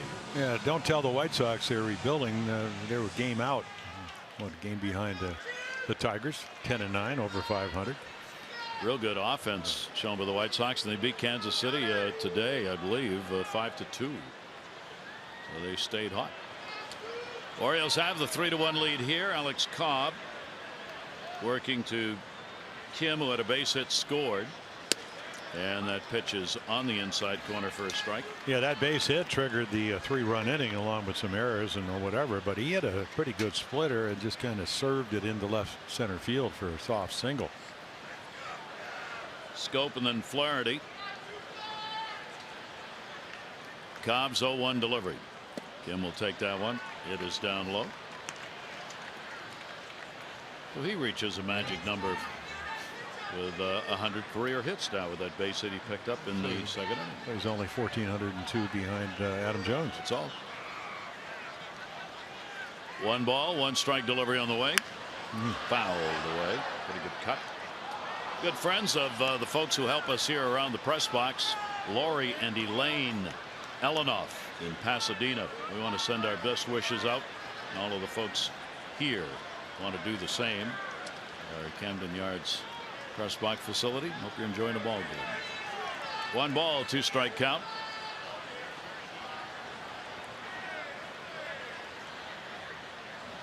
Kim will take that up high. He's gotten up to the low 90s. At 91, maybe 1 pitch at 92, maybe a couple of ticks faster before the Tommy John. But again, it's, I mean, as you mentioned, only 5 starts last year, so he kind of wanted to get back 2016 to get ready for this season. 2-2 delivery on the way by Cobb, and inside out foul protecting on that one. Yeah, I mean, perfect pitch up and in, and Mr. Kim said I better kind of flick that foul to hit again, and did. Adam explaining how to get to 1,500 hits so the translator can tell Kim, so he can get there in a quicker fashion. That's right. Don't walk. Don't take any walks. 2-2 delivery on the way. Of course, in fairness to Kim, now we got to do as we do to Ichiro. You got to take a look at how many hits did he have. He had 1,294. There you go. So he's got 1,394 hits, professional baseball. Now Ichiro had, I mean, what? He ended up more than Pete Rose, but combined, he had what, about 1,400 coming in or something like that. 3-2 delivery on the way, and Kim will take it down to first base. Big hop, Morrison. Kim retired, went away bottom half of the 4th inning. Well, there's so much to see and do in the beaches and islands of Sarasota, Florida's Gulf Coast. Why don't you make plans to go? The sophisticated ambiance of Lido Key, there are 3 great beaches, and a stop at St. Armand's Circle, a mecca for foodies and shopaholics alike. So plan now at visitsarasota.com. Husbands get dropped off at the beach. The wives return back generally to St. Armand's Circle. To the Circle. Great stores. Big trouble. Big trouble. You drop them off there. Here is Jonathan Schoop, and the pitch taken inside. Scope's had a base hit. Got thrown out trying to go to third by KIERMAIER in that messed up second inning. Yeah, see, next year I need a simple piece of fresh fish in Sarasota. You know, casual place. And I know you know all. You're a foodie. Yes. You live there. Yeah. So you're looking for a casual place? Yeah, I mean, like if you go to Juno Beach in West Palm and whatever, a lot of the players now with the 4 teams there, they go to Captain Charlie's Reef Grill. You get 8 to 10 fresh fish, nice wine list, nice price. I need that in Sarasota. Get plenty of choices. And I know you'll be able to come up with it. Yes, I will. A swing and a miss on that one inside. Jonathan started to walk away, but come on back. And a 2-ball, 1-strike count. Well, the splitter's getting a little better. A little bit better finish. And, sometimes it's, okay, where do I have to release it to get the downward movement that I want? Cobb's 2-1 pitch to him, and he will miss down low with it. 3-1. Yeah, he's been red hot. Average went up, RBIs went up, home runs went up last year. And until you stand by him, you don't realize how big this Jonathan Schoop is. Ground ball the other way. Somebody's got to cover first. Won't matter. It bounces over Morrison's glove. Yeah, Logan Morrison crashes and burns going to his right, trying to get to it. And you know, again, there's been a lot of moisture here, and that's how you really get the average up. You put the shift on. So right here, he's trying to get it, and the ball just comes up a little bit. And then when you're in the dive mode, which is what he's doing right there, he dives and it goes right up over the glove. So one rocket to left and then a kind of a softie the other way. Base hit. Yeah, it is. Well, so he's 2 for 2. Important thing, it gets baby puppy up to the plate. Ryan Flaherty with a big hit this first time up for an RBI. Ryan came across to score after the ball bounced off his helmet, went into left field. A couple of errors on the play, and he would come around. Seth Smith, who had picked up the single, would just keep on running and come all the way around to score behind him. Double play depth, shift on. He'll go the other way and foul. They're not going to give him the bunt. Evan Longoria stays on the left side and stays in, because Ryan would take that third base side and bunt for base hit if he thinks he can get it down there. 0-1 count, one away.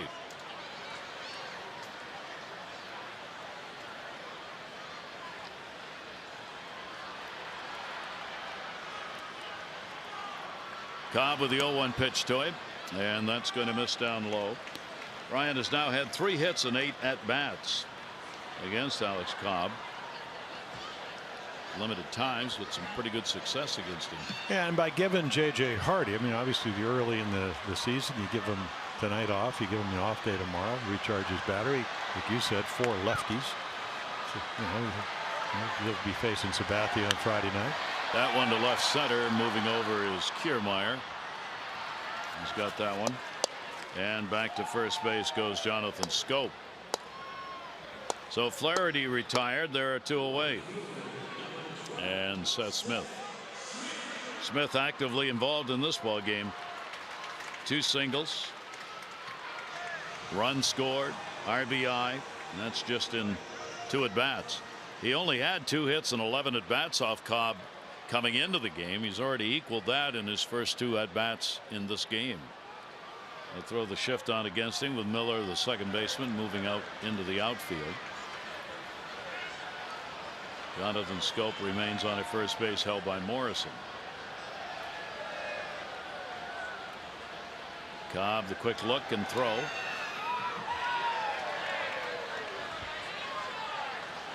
Yeah, and the other thing, they play him a couple of steps into right field because he can drive the ball, but from what we've seen, and again, Alex Cobb, very good move, and that's a jump move.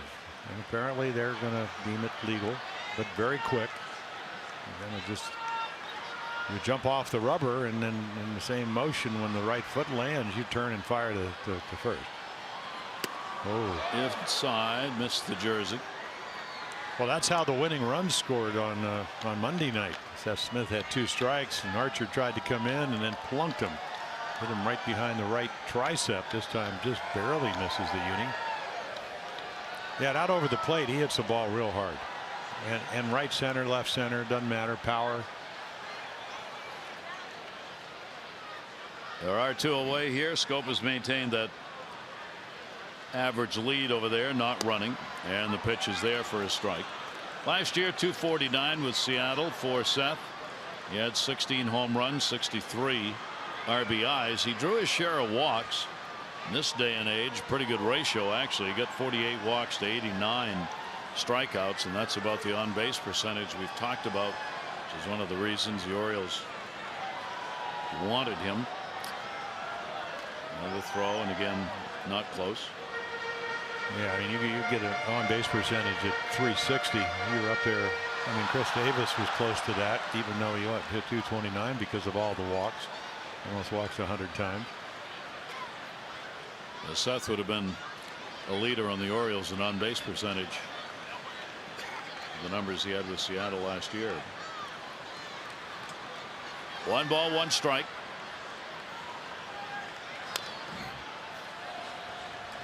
Cobb gets the foul ball, strike 1 and 2, and Scope back to first base. Yeah, and if Alex Cobb was a healthy Alex Cobb, in other words, before the Tommy John, he'd just throw him the splitter here and let him walk a ground ball. As you talked about that, almost a 2.5 to 1 ratio between grounders and fly balls. And probably some substance on that left forearm. And Buck Showalter will always say, "Hey, that's going to make the guys not hit people and whatever. I'm not going to really complain," and he hasn't. He knows that. 1-2 delivery to him. Ground ball into the shift. Play will be made by Beckham, the shortstop, and will record the out. No runs on 1 hit, no errors, and 1 left. Orioles remain with a 2-run lead.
For the achiever in you. In our Major League Notebook, we look at an interesting survey in Baseball America regarding the minor leagues. 2017 minor league rosters represented by 31 countries by players' places of birth. 27% international players, almost 72% drafted, and 2/3 of those drafted players are from 4-year colleges.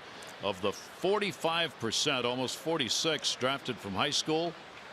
They come out of those 3 states, California, Texas, and Florida. A minor league survey like that apparently had never been broken down before, and Baseball America put that together based on this year's rosters. We see one every year for the majors, but that's one of the first that's where they've taken a look at the minors. Dylan Bundy, 2 runs to work with here. Went around on that one as Souza could not hold up on it. He popped out his first time up. 1 pitch, fastball away. Boy, he's been red hot. He's not missing his pitches. Souza will watch the pitch, and it'll be down low. You kind of looking at the highlights, and there's Caleb Joseph on the right, the Oriole backup catcher. Roger McDowell, first year as the pitching coach here in Baltimore. But looking at Trey Turner, he was part of that big deal when Will Myers went down to San Diego. Down to third, Manny Machado. He'll get the out. Souza's retired. They kept the hot bat off the board. On Saturday, May 6th, the Birds battle the White Sox 7:05. First 20,000 fans 15 and over will receive an Orioles tote bag presented by MLB Network. Great seats remain but won't last, so get yours at Orioles.com or 888-848-BIRD. Orioles get the day off tomorrow, then they will head up to New York. Friday night, Kevin Gausman against CC Sabathia. 2 day games, Saturday and Sunday. Ubaldo Jimenez against Michael Pineda. Wade Miley against Jordan Montgomery in the Sunday game. And that pitch is taken for a strike by Morrison. Yeah, I watched Jordan Montgomery actually pitched against Snell of the Rays, and 2 young left-handers. They went at up in Yankee Stadium the week before last. That was Montgomery's major league debut. games. Friday 6:30 O's Extra, 7 o'clock for the ball game, and then Saturday O's Extra is going to be at 12:30, 1 o'clock game, and the same thing on Sunday. 1 ball, 1 strike pitch, and that is a strike taken to a disgruntled Morrison, and it goes to 1-2. Logan has had 1 hit, 6 at bats in this series. The pitchers have again dominated. Tampa Bay getting their first shutout last night, and the Orioles shutout for the first time in the 2-0 game, and the first one, the 6-3 win by the O's. Yeah, what the 5th shutout and what since like 2000 and I guess 15 or something. But over the course of the games with the Rays and the Orioles, there've been 19 shutouts. That seemed like I mean, that tells you a little bit what Tampa Bay has done over since they became a good franchise. They can pitch. And relying on that again this year, although it's been the offense early on that has helped carry them. 1-2 pitch won't get the call, and it'll go to 2-2. It's a gutsy take right there. The ball almost came back. Watch it run a little left or right. Look where the glove is. Ooh, just a touch inside. And Will Little, who's doing the home plate umpire, he moves right with him, so he can see that inside corner, and it was the right call. 2-2 delivery on the way. Kind of waited on that, didn't get all of his strength behind it. Adam Jones will make the catch on it. 2 down here in the 5th inning. Bundy settling in, getting the outs as he's prone to do. Well, he does it again. Mixing, one of our keys was mix and matches. You know, is the guy a better fastball hitter? Yeah, I don't have my best fastball, even though it's gotten a little bit better. So I'll throw him a cutter, or I'll throw him a curveball, or an occasional changeup. And that's the amazing thing for a guy has that kind of limited experience. But then again, that's why he was so highly touted coming out of high school in Oklahoma. 2 down. Beckham delivered the home run, 3rd inning, leading off, his 3rd of the year, and extending his hit streak to 7 games. The first home run off Dylan Bundy this season, and that's the lone run up on the board, and only one of 2 hits. The other a single by Dickerson, leading off the ball game. That one is drilled way back left field. I think he's got another one. Goodbye, home run. So Beckham, a 2-homer game. 3 hits for the team. He's got 2 of them, and they both have been long ball homers. And that makes it a 1-run ball game. Yeah, a little cutter that stays up. And, again, I mean, this is again former. 2008 was the #1 draft choice in the country. Took him a while to come through the minor leagues. I mean, very hittable slider. Just kind of hovers. Right, you can see it spin, and that's not what the good ones do, and it's gone. In this ballpark, hit this hard. So fastball the first time at 88, hanging slider, and got yourself a big hug from Steven Souza Jr. 2 down, nobody on for Beckham. He came in having hit 2 home runs lifetime against the Orioles. One of them here in this ballpark. Tonight he's hit 2 here at Camden Yards. And a swing and a foul ball. First career multi-homer game for Tim Beckham. And did it with 2 down. Peterson up there is flied out, and the only at bat he's had. Tampa Bay not going away. Nope. Well, Beckham hit the home run the first time, and then he just jumped on a high fastball and smacked it, but right to set Smith and right. That one high in the air, headed into foul territory and towards the seats. And that's where it'll end up. Well, we mentioned last night how we've talked about the Orioles and the 26 home runs that the O's have hit this season. Tampa Bay has now got 27, as those 2 added by Beckham put them a couple ahead of the Orioles in the home run department. They continue to hit the ball hard. 0-2 count. Bundy looking to get out of this 5th inning right here. And he'll put a fastball up. See, that's normal in the range where he lives at 92, 93, 94. Last year out at Dodger Stadium hit 97. 2-2 on a pitch in the dirt.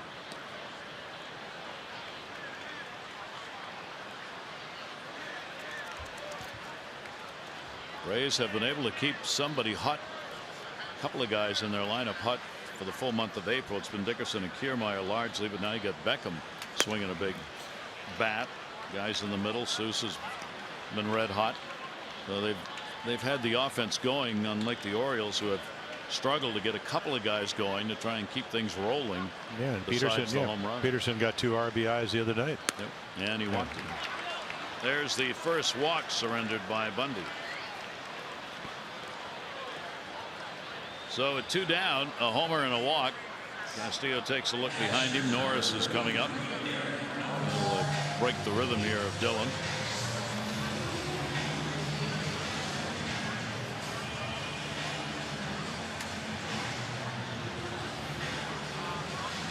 There's really nothing wrong with those numbers.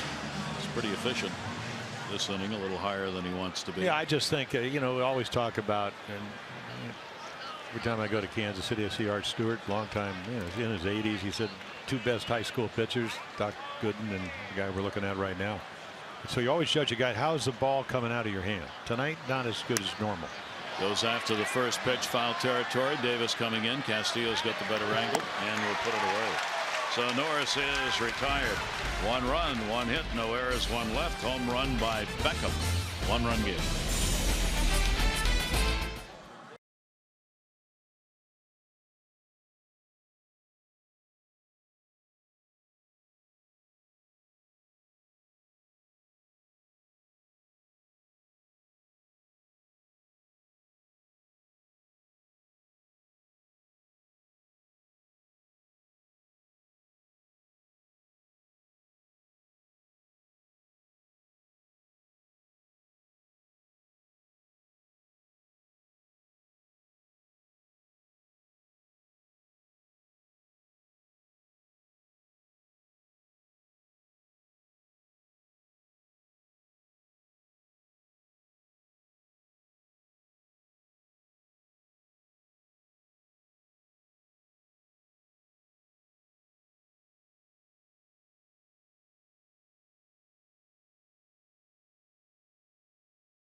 On Masson is brought to you by American Standard Heating and Air.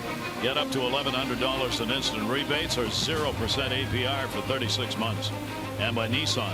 Choose Nissan today for great offers on our most exciting lineup ever. Shop ChooseNissan.com. Heavy on the onions, please. Is there any better smell at a ballpark than the fried onions? Oh. Adam Jones coming up. Well, you know, it's funny when you used to go to the old park in Detroit, Fenway Park still. Now you literally walk off the street and in 25, 50 feet, you're at a concession stand. I mean, KIERMAIER's a little bit like that. You come off of Utah Street, you know, the smells of all kinds of delectable delights out there. Just something about the ballpark smells. Yeah. That's part of the game. Here's Adam Jones. Adam has picked up a base hit. Flied out. Adam will take the pitch outside for a ball. Cobb hanging in. He hasn't walked anybody. He struck out 3, taking us to the 5th inning. Just that second inning with the 3 runs, 2 earned on 3 hits, and the 2 errors has been the problem for the Rays tonight. The Orioles took advantage of it to get a couple of runs. And an odd play on the throw from the outfield. Ended up going to third. Plunked Flaherty off his helmet into the outfield. Flaherty scored, and Seth Smith, who had a base hit on the play, came all the way around to score. 2-0 delivery. It'll be into that shift again. That's Beckham. Been busy at short. Host your next group outing this summer at Oriole Park. Discounted ticket prices. Groups as small as 15. Party facilities up to 1,000. Oriole Park can make your group outing an experience you'll never forget, and group leaders can earn a variety of incentives. Learn more at Orioles.com/groups. He's had a fine night. Apparently has gone to the water closet. Look at this, absolutely clean. Nothing on his face, hands, shirt. That's pretty amazing. That may be the miracle of the night. Well, his hat's gone. His hat's well. Yeah, reacting to all the sugar, having a great time. Manny Machado will take the pitch inside for a ball. Manny with a base hit and a fielder's choice. Manny at a $197 on the year right now. Single he got, just the second in 16 at bats against Cobb when he got it. 1-0 delivery, a real off-speed pitch that's gonna go 1-1. Yeah, it's one of those curve balls. If you look at the bullpen, Ramirez was supposed to pitch last night, held back because of the rain. And then Jumbo Diaz came in throwing 97, part of the 2-hit shutout that their bullpen. Cobb has averaged 6 innings per game.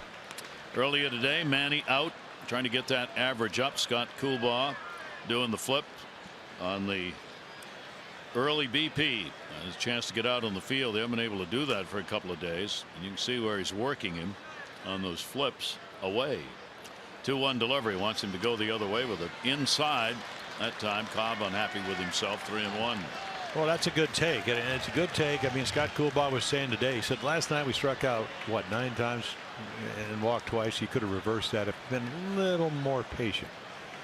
So at the end of the day, I mean, Manny, Manny's gonna, I would imagine, hit 25 to 40 home runs, but he'll do a lot quicker if he gets good pitches to hit. And if they want to walk you, sometimes you got to take the walk.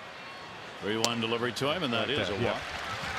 Get the next guy up. It doesn't mean he's always going to get a hit, but that's what the good lineups do. And my experience was the guys that make you throw strikes are much tougher outs to get out. And it doesn't mean there aren't bad ball hitters in baseball, because there certainly down the road have been a lot of them. But at the end of the day, if you swing at balls, that's usually what you'll get. Manny is the leader in the Orioles in free passes. That is his 11th to the 15 strikeouts he's had. Here's Chris Davis. Chris has grounded out and struck out 1 for 8 in the series.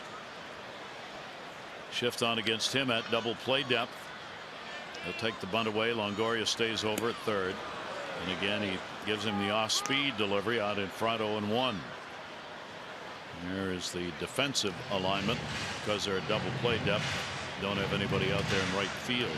Now 2 ground balls to the left side, 1 for a base hit last night. I can not recall him ever doing that.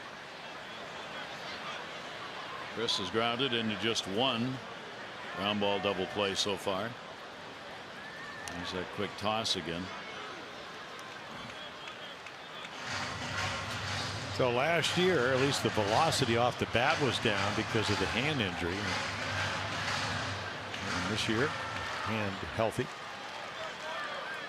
Enormous gap in left center. Yeah, they're figuring if he hits it to left center like he's capable, it's probably going to go out of here. 0-1 delivery on the way, and again at 80 miles an hour, and again out in front. 0-2. Now take a look, and this is a splitter, or actually a curveball. Go back to that. Keeping the velocity down. 0-2 count. 1 away. Manny Machado at first base.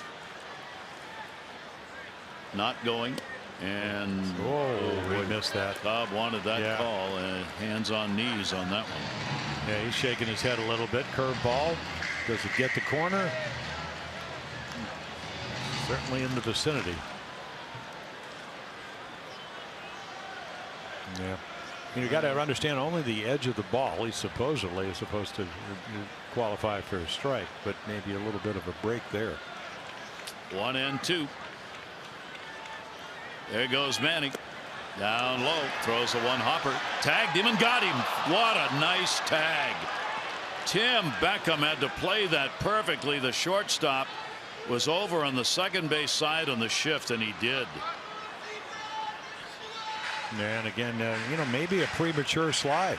I don't know if maybe the fact that the Pedroia slide, he went too far, so he starts to slide. You do lose a lot of speed, especially if you got a little bit of moisture on the ground. So an early slide, nice tag by Beckham on the left shoulder, and now all of a sudden Davis is hitting with nobody on. 2 ball, 2 strike count. Bases empty. And Chris will take it down low. Well, we mentioned the other night, Buck talked about that the rule regarding protecting the keystone operators around second base, the slides now have to be earlier.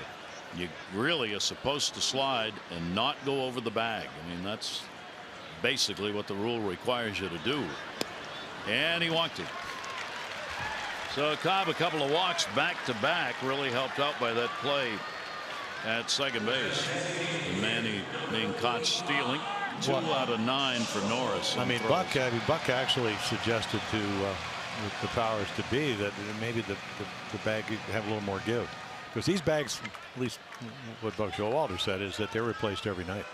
Well, not just every night, they're replaced almost every 2 innings, because they're used for charity purposes. Right, exactly. So, and again, you know, maybe the pivot whatever has a little bit of give in it, but I'm not sure you'll make everybody happy.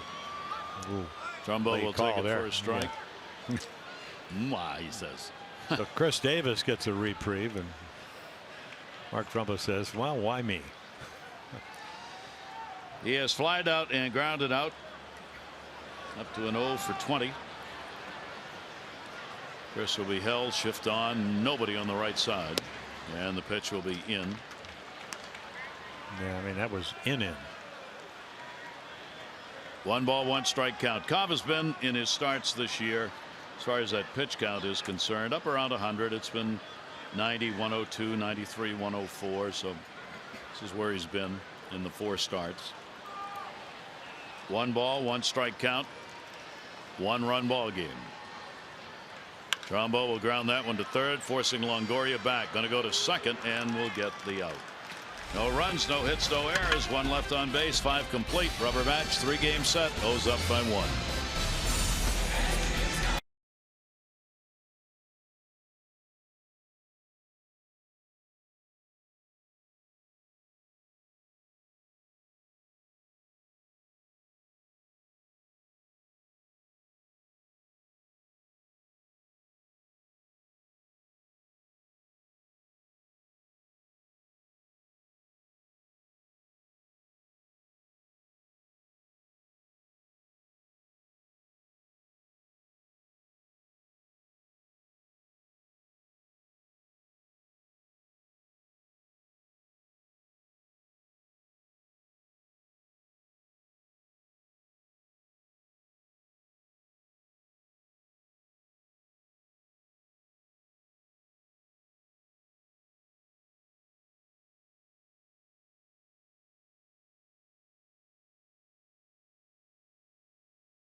They have enough give. Buck Showalter doesn't think so. Seems like the bags are so hard. I mean, when they're wet or it's cold, they're slick. I really think that we should look into softening up the bags, you know, where you got a spike where there's some give to the bag. When like you put your foot into a bag, it doesn't give at all, and you bounce off of them a lot of times. I'm not making excuses. I'm just saying that just from all together from a baseball standpoint, we need to look at putting some give in the bags. We really do. It's our buck bite for the night, and he suggested that in a conference call with Major League Baseball that they had with managers. Yeah, and he's kind of alluding to the late side, you know, again in the Boston series where Manny went late, but also across the bag, and that's where Pedroia, who apparently didn't play again tonight, was injured. Well, there's an easy answer to that because we did it as kids.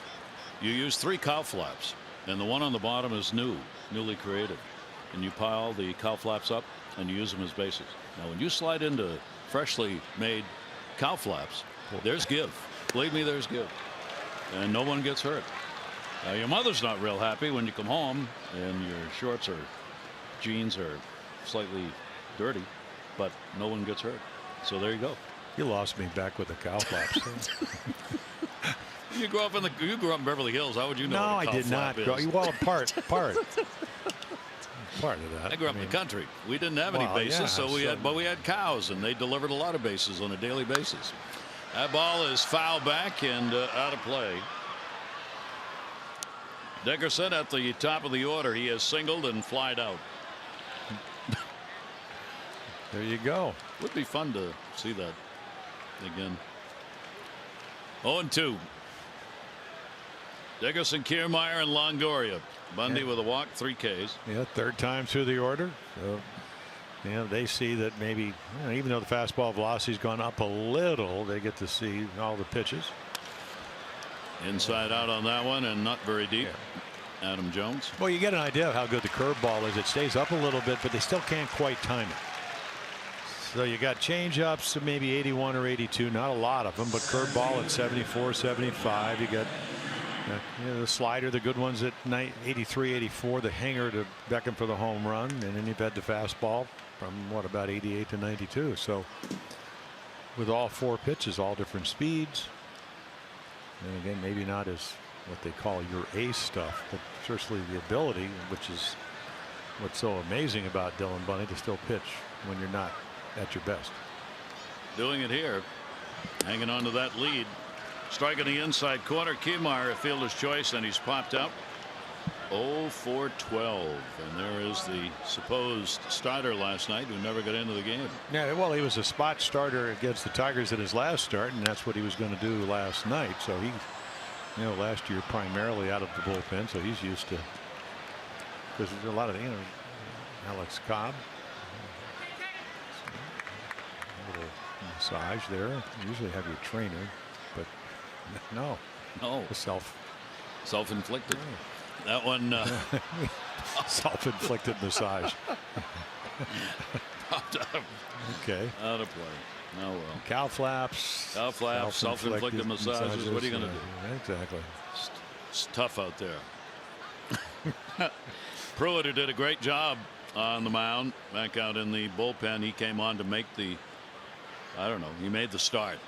I guess it was an emergency. It was because of the weather. They didn't want to start Ramirez. They thought there was going to be some rain coming and it was going to obliterate their starting pitcher early. That didn't happen. We said last night during the game, and I was talking with some folks after, you may have seen the future of pitching in Major League Baseball. There won't be starters. They'll just be guys out of the bullpen. Sorry.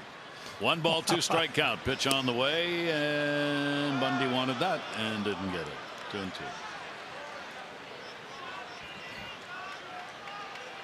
It's kind of a big out here in the sense because if Kiermaier already stole a base but slid by it and got tagged out.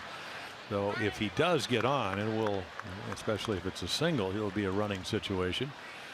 I mean, if you're Kevin Cash, you're saying, okay, how do I score runs off a guy that coming in and it only had a 1.37 ERA? Well, you hit home runs. Beckham's hit 2 of them, first 2 of the year. 2-2 delivery on the way. Kiermaier had a 21 for 24 in stolen bases last year, so that's the threat he brings. That 246 batting average, 12 homers, 37 RBIs. Perhaps more importantly for him, he crossed the plate 55 times and runs scored, and Longoria one of those who brings him home. 2 ball, 2 strike count. Kiermaier will take that inside and throws the ball away. Everybody throws baseballs out of the game now. The pitcher does, the catcher does, the umpire does. Well, they used to when the hitter was, does. the innings over, they roll it back and you use it. Now, if a ball gets scuffed, which you want if you're a pitcher, they go, oh no, I can't use this one. Everybody just throws the ball over to the dugout. 3-2 delivery on the way, and he fights it off. So at bat, trying to get on here with 2 down with only 1 away. Yeah, and the other thing is, I mean, you got a 1-run lead. You know who's on deck. I mean, Dylan Bundy certainly knows that. Forget the inexperience and the age. at 24. So he knows Longoria is on deck, and I mean that's the difficulty of pitching in these situations. You know, Kiermaier's got a little power. You got to throw him a strike, but it's got to be a good one. And he drew the walk. Yeah, threw it pretty well, but inside pulled it off the corner. So with one down, he's on for Longoria. This date in baseball history: 1941, Wrigley Field became the first ballpark to install an organ to entertain fans. Every ballpark used to have those. Those have all but gone by the wayside now. And in '97, Ryne Sandberg of Chicago, he broke the MLB record for most home runs by a second baseman, held by Joe Morgan, 65 to 84 with 267. Of course, Ryne now in the Hall of Fame, as is Joe Morgan. Two outstanding second basemen. So Kiermaier on at first base, only one away. Longoria 0 for 2, 2 fly balls. Pitches in there for a strike. He's now 2 for 7 against Bundy with a home run. Orioles lead is at 1. Their runs came in the second inning. Beckham has homered in the 3rd and 5th for the Rays. Down to 3rd, missed it. And an 0-2 count. Yeah, the more pitches you throw, and that's why it's nice to be efficient, the more he throws, the better opportunity for Kiermaier to steal a base. And that's one of the things, you know, you'd like to make your pitch, you know, even if that's why you work on slide steps to try to cut down the lead and the ability to steal a base, but make Longoria as good a hitter as he is, put it in play early on your terms. And bounced it away.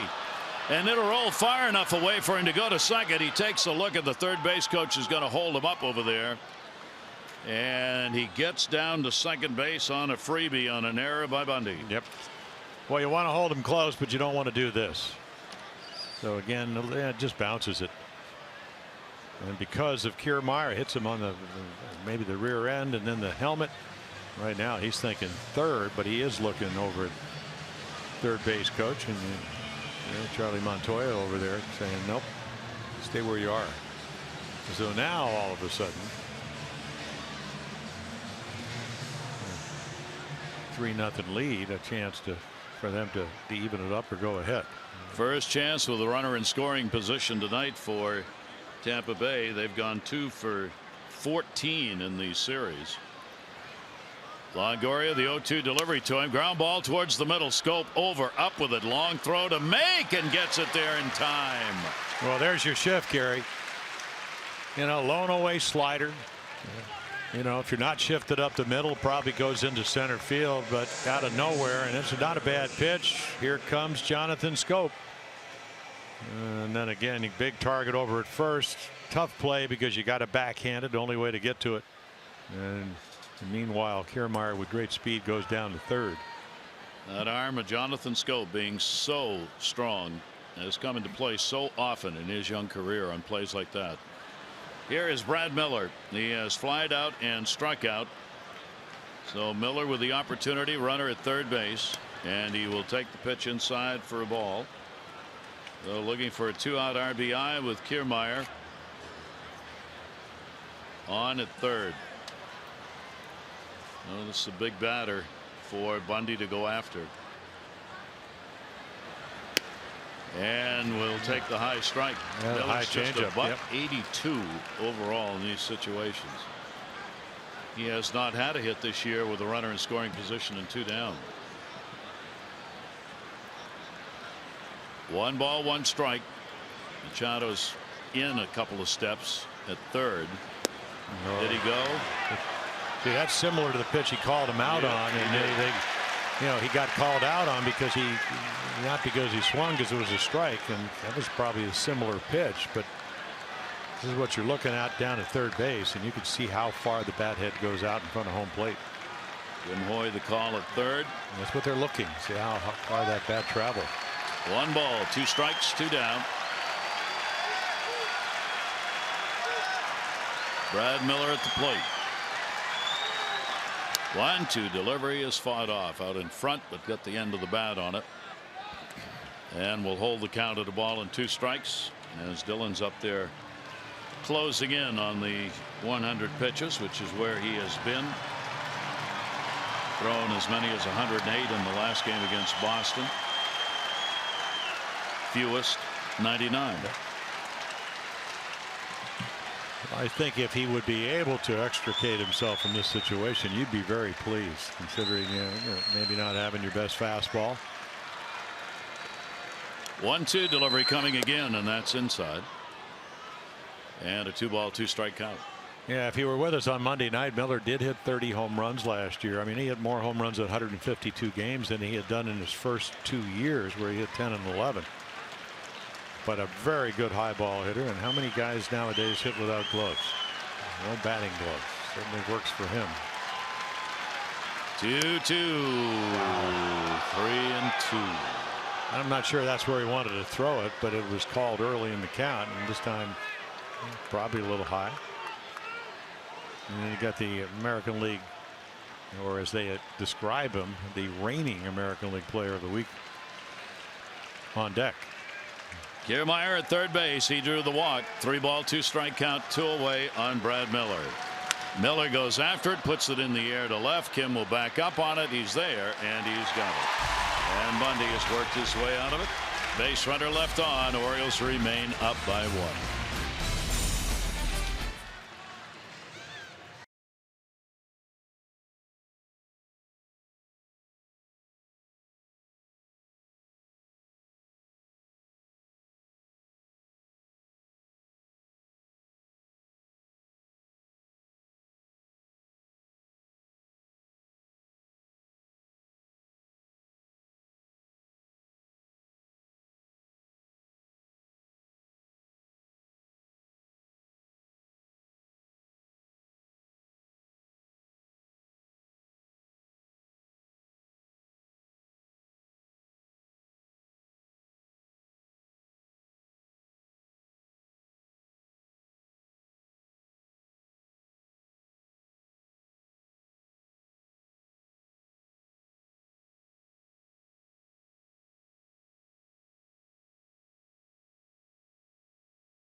Highlights: Orioles trying to win the rubber game of this 3-game series. Ryan Flaherty, rare performance, singles in Kim, a couple of singles by Kim and Scope, and then Seth Smith finds a hole out in left center field. KIERMAIER had already thrown out Scope at third, attempts to throw him out.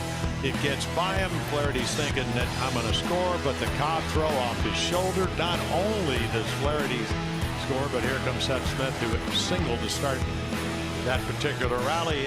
Those are your Geico highlights. 15 minutes could save you 15% or more on car insurance. Visit geico.com to see how much you could save.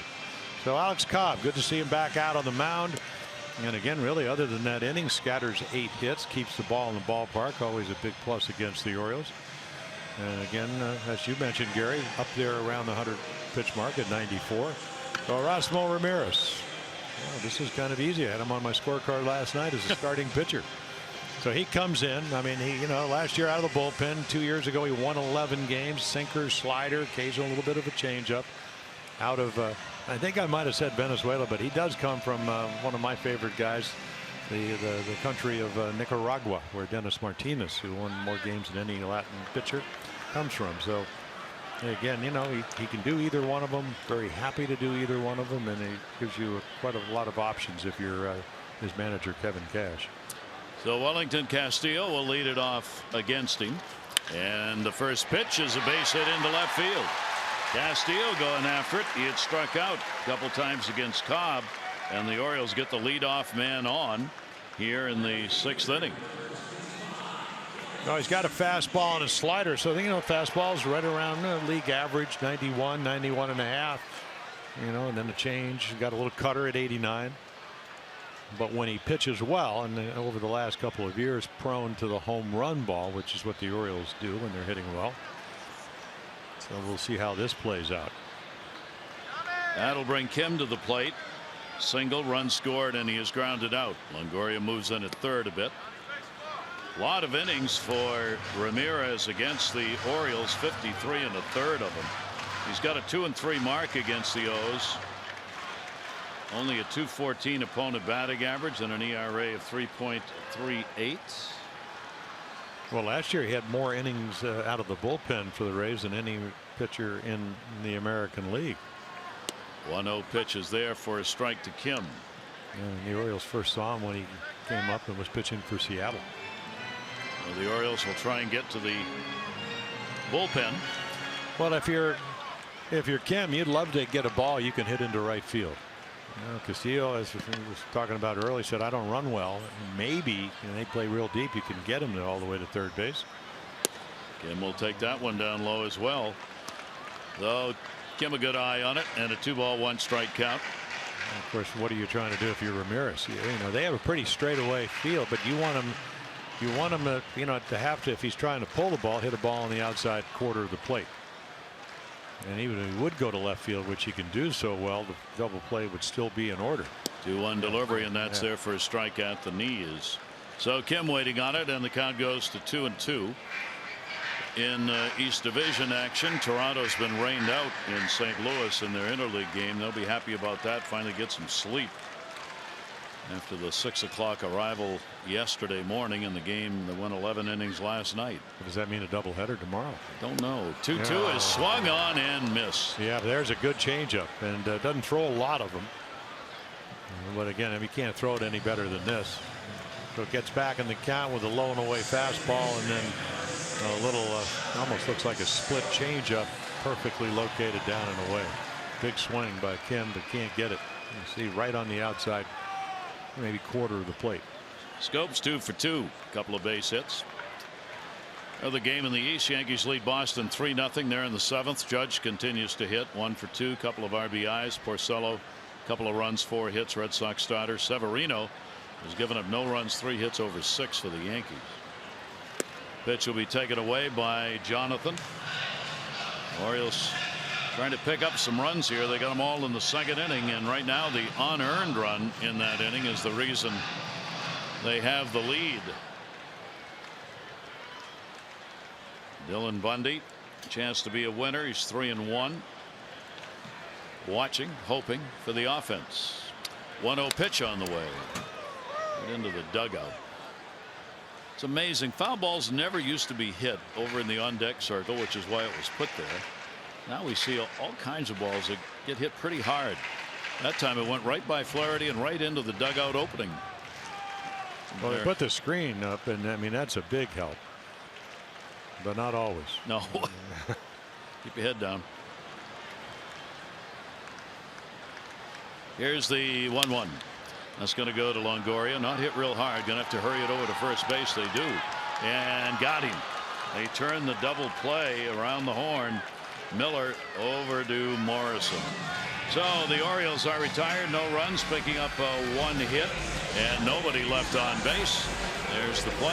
Foot on bag and ball in glove. Tight game. Pitchers continue to dominate. Orioles up 3-2.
To bring us a couple of ices. We saw the young man down on the field who absolutely destroyed one of these and ate the whole thing. Didn't get any of it on his shirt. Didn't get any on his hands or anything. What do you think? What inning we're in? We're in seventh. Perfect food for the seventh inning. Seventh inning. Good. Yeah, no protein and 17 grams of sugar. My favorite type of food. Loaded with real fruit. It says so right here. Loaded with real fruit. So it's real sugar I'm eating. It's real. No, you got vitamin A, C, calcium, and when it starts to melt, you're in real trouble. You don't have any napkins. Thanks, Matt, for bringing that up. And the pitch is taken for a strike. So they're ices. We ought to do that more often. What's that? Beg for food? Eat the ices. Well, we're doing that. I don't know how well that'll play in New York. That is fouled off. They don't have boog in New York. No. I don't know. A good thing when they see it. Start spreading the food. Here's Souza. We do that pretty well. He has popped out and grounded out. Souza 0 for 2, 3 for 10 in the series. Dylan Bundy back out there. Which is surprising to me, only because really pitched well. Want to give him a chance to be a winner, and he's found a way to get outs, and they've not been easy. Givens ready in the bullpen. Well, they did it in the last game where they sent him out there in the 8th and a leadoff base hit. And the bullpen came in and rescued it. But tonight's been a little tougher. A lot of pitches. Steven Souza Jr. goes after one and fouls it back. And the only reason I say that is because at age 24, when you're in your first year as a full starter, they are going to monitor the innings. You have an off day tomorrow. You got a great bullpen. It's the best in baseball last year, at least the best in the American League. Givens rested, didn't pitch last night. So just a little surprising to me. Let's hope it turns out well. Morrison and Beckham to follow. 1-2 delivery on the way to him, and that'll be pushed towards the seats. Davis over, will have no play. So 1 ball 2 strike count. Well pitched ball game by the two starters as the Orioles able to maintain that lead, picking up those runs in that 1 inning. 3 runs, 9 hits for the Orioles, 2 runs, 3 hits for Tampa Bay. That's all. Tampa Bay's left 2 on base, only 1 in scoring position. Orioles have left 5 on, 2 in scoring position. 1-2 delivery in the air, center field. Jones right there. Souza's retired. 1 away here in the 7th inning. You can follow Orioles baseball live with MLB.com and Bat mobile app. Stay connected to the game's best players all season long with Game Day, live game video highlights, radio broadcast stats, news, and more. Download it. MLB.com at Bat, your #1 app for live baseball. Morrison has struck out, flied out 1 for 7 his games here. And the answer to Jim's question is yes. They will play a doubleheader in St. Louis tomorrow, a day-night game. Blue Jays Cardinals. 1 down. Lice the other way. They weren't playing him there. It'll be Kim going to the corner. Morrison will easily garner second base. Kim will get it back in, and the potential tying run is on at second with 1 away. Second hit of the series for Logan Morrison. And that's going to be it for Dylan Bundy. So Dylan, another fine start. As Jim said, working through a game where did not have all the pitches going the way he wanted and the way they were going for him in the first 4. But as a true starter, he found his way to work his way into the 7th inning. Bullpen, Givens coming on.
We mentioned maybe not the A stuff, but trying to run his record to 4-1, minuscule ERA. I mean, really mixed up his pitch as well. And again, kind of guiled his way into the 7th inning before the 1-out double. So there it is, 6 1/3 innings, only the 4 hits, the 2 home runs. Beckham is going to walk to the plate, hit 2 of them tonight. And our Jiffy Lube pitching change is brought to you by Jiffy Lube. Jiffy Lube stores now do brake services. Stop in and let Jiffy Lube perform a free brake inspection today. So Michael Gibbons comes on. Boy, has he been superlative. There's your last 5 appearances. Fastball, slider, changeup pitcher. And again, called in right night. Got the win on Monday night. They will come in now trying to keep the game at 3-2. Potential tying run at second base. Logan Morrison. Beckham, who's done the damage with 2 home runs at the plate, and he hits one to left field, but right at Kim this time. Kim's got it, and back to second goes Morrison. So the Orioles get Beckham out of there. Yeah, not a particularly good pitch. You know, kind of a slider. Didn't want to get it on the inside half. Very similar as you look at his numbers. And again, I don't know if he can get a whole lot better than this. Again, an ERA of under 1 run a game. Right-handers hitting him a little bit better than lefties, and right there gets away with a hanging slider. Starties, Tillman up front there, and Wade Miley on the left. Dylan Bundy. Peterson, he'll go after the first pitch. Fouled it off his foot, or did he? Play's going to be made at first, and he is out. Yeah, he acted as though it came off his foot. Kevin Cash is coming out. If that's it, that's the inning. Well, you can't challenge it, but you can ask the other umpires to take a look. And Will Little, maybe he will listen to him.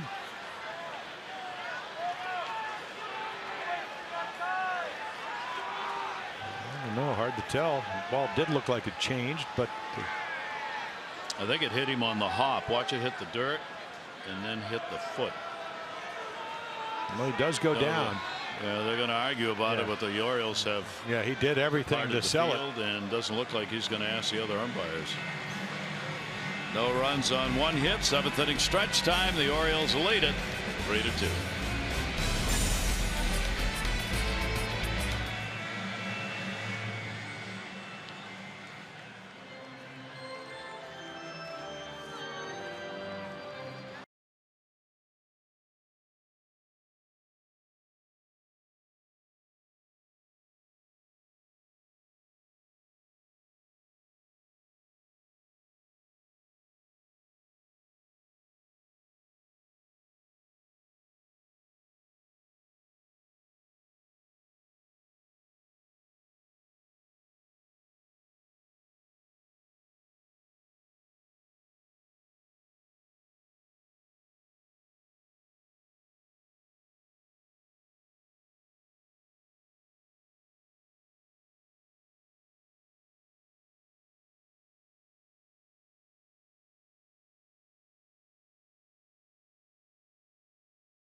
Presented by authority of the Orioles, may not be reproduced or retransmitted in any form, and the accounts and descriptions of this game may not be disseminated without the express written consent of the Orioles.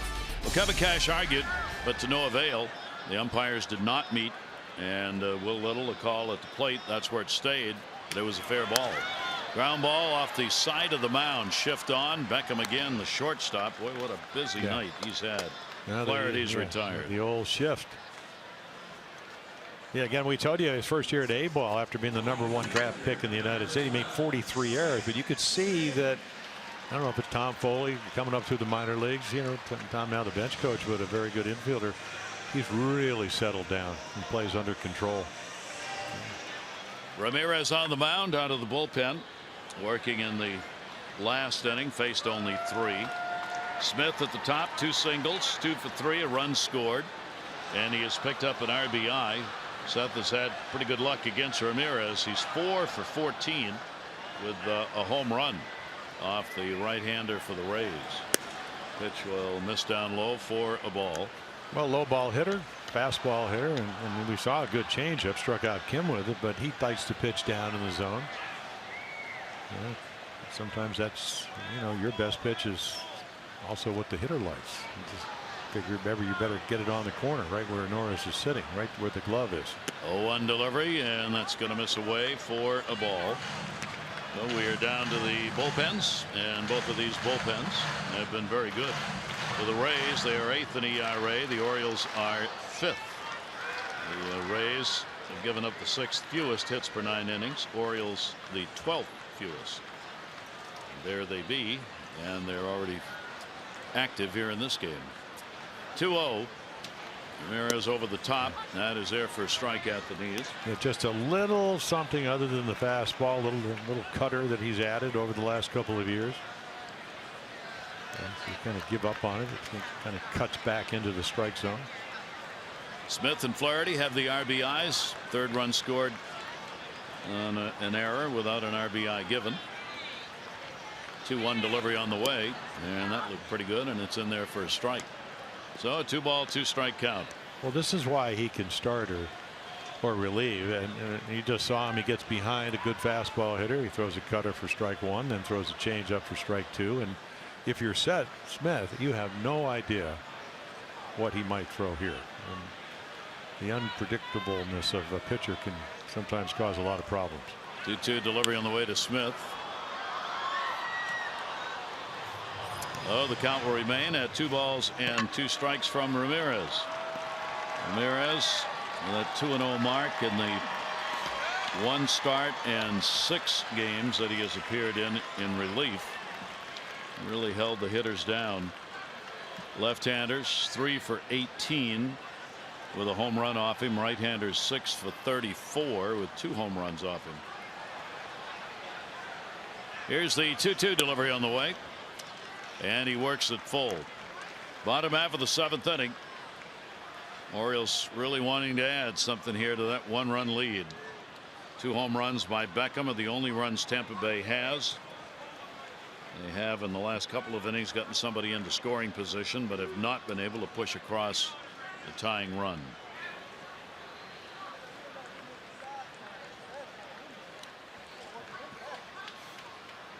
Ramirez and the full count delivery, and that's going to be to that gap in right center, racing over Souza, and he's got it.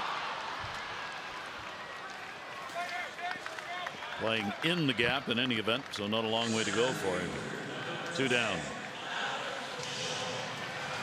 That'll bring Adam Jones to the plate. Adam has faced Ramirez 19 times, picked up 5 hits. Got his single in the 2nd inning. 1 for 3 in the ball game, 4 for 10 in the 3-game set. So it's that youngster's birthday. I wonder where he's sitting. Hopefully it's in the bleachers. Hopefully it's in fair territory. Yeah, exactly. Although he would. There it is. Left field. There he is. That's Adam can do that. Down to 3rd, but not this time. Evan Longoria. Ramirez has a very quick 7th inning. Retires the side in order. Rays will get their order turned over when we go to the 8th.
Then a 3-game set coming up from Yankee Stadium on Friday. Kevin Gausman on the mound against CC Sabathia. Coverage on Masson. 6:30 O's Extra presented by Jeep. Game coverage at 7. All the access you need right here on Masson. Yeah, the Yankees, who had a great spring, they started out 1-4. They won that Sunday game here, and then you can see they've won 10 out of the last 13. Castro, who came over second year, had a big year last year. Judge, well, could he not strike out? What, 42 out of 84 times last year? Answer so far, he's really adjusted well, and then the bullpen's terrific. Severino spinning a beauty right now for the Yankees. They're in the bottom of the 7th, lead the Red Sox 3-0. Here is Derek Norris. Norris has struck out and popped out Dickerson, and then Kiermaier up against Michael Givens on to try and preserve the lead. That's going to go towards the gap, and that's going to fall in. He'll be on his way to second base. Norris, ball will be handled by Adam Jones, and he's got a leadoff double. And again, Tampa Bay able to get the potential tying run into scoring position. Yeah, this time with nobody out. So the sacrifice fly for Derek last night. That fastball that, I mean, it's really not that bad a pitch. It's just your approach. And when he throws the fastball, he is waiting and then doubles up the gap. The Buck Showalter will do the matching up now. You got the left-hander Dickerson at the top of the order coming up. Orioles up by 1.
Smile about. Cricket brings it to you.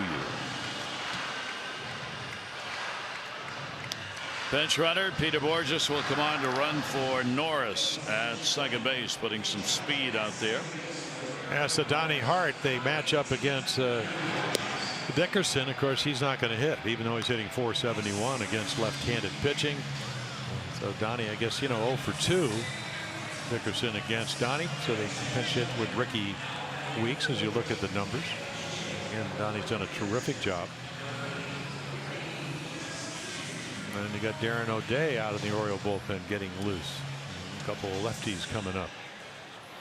So there is Weeks. So there is Borges, who actually, of course, it was in a bunt situation, got picked off last night. Darren O'Day in the bullpen. I don't know. You got Dickerson, a red hot hitter, 9 for 19 against lefties, and you got Weeks 2 for 15. Well, I guess they just looked at, I mean, not a lot of at bats, 0 for 2, Donnie Hart, but go by the book. Yep. Well, nobody out, runner on at second base. Scope will hold the runner and hit Weeks on the first pitch. Well, there goes your potential winning run. And again, he struck him out the other night. Ends up walking, just a big sweep and breaking ball, holds on to it, gets the front ankle. Usually you talk about backdoor or back ankle sliders. This one really pulls it inside. So you would imagine with Kiermaier coming up, lefty versus lefty, this would be a bunt situation. Orioles already have moved in at the corners. Kevin Kiermaier, a walk. He's popped out and he's hit into a fielder's choice. Kiermaier just 214 off left-handers. He's 6 for 28. Runners at first and second base. Borges, the pinch runner, at second. Weeks at first. Looking for the bunt. He does square and will take the pitch outside. Manny Machado in that 45-degree angle at third base, where you can keep one eye on the runner and one on the hitter. 1-0 count. Kiermaier's got a lot of room if he swings away to get a ground ball through the infield with everybody moving. Hart's delivery to him. He squares, bunts it, foul. Kiermaier's not had a lot of luck here getting bunts down. Yeah, he was talking about the way the Rays started their offense last night. There were only 2 runs, was a hit and run. He said, actually, that kind of, when Kevin Cash allows me to do that, not that this is the case, he said it's just, you know, it's kind of like playing pepper. You just try to make contact. But like you said early on, he's been struggling. But he better get the bat out in front of home plate, and he didn't on that particular pitch, is why it went straight down and hit the plate. 0 for his last 16. 1 ball, 1 strike count. Infield moving, shows bunt, takes strike right there. So Kiermaier 1 and 2 from Donnie Hart. So do you bunt with 2 strikes? It's just a well-located fastball down and away. He thinks it might be off the plate, follows it all the way to strike 2. Orioles D, they back Davis up at first. Behind the runner, Machado stays a step on the grass, but not in as far as he was, with a 1-2 count. Hart's delivery to Kiermaier, takes it. That's away. Yeah, that's a pretty quality pitch there. Easy to chase, but he didn't.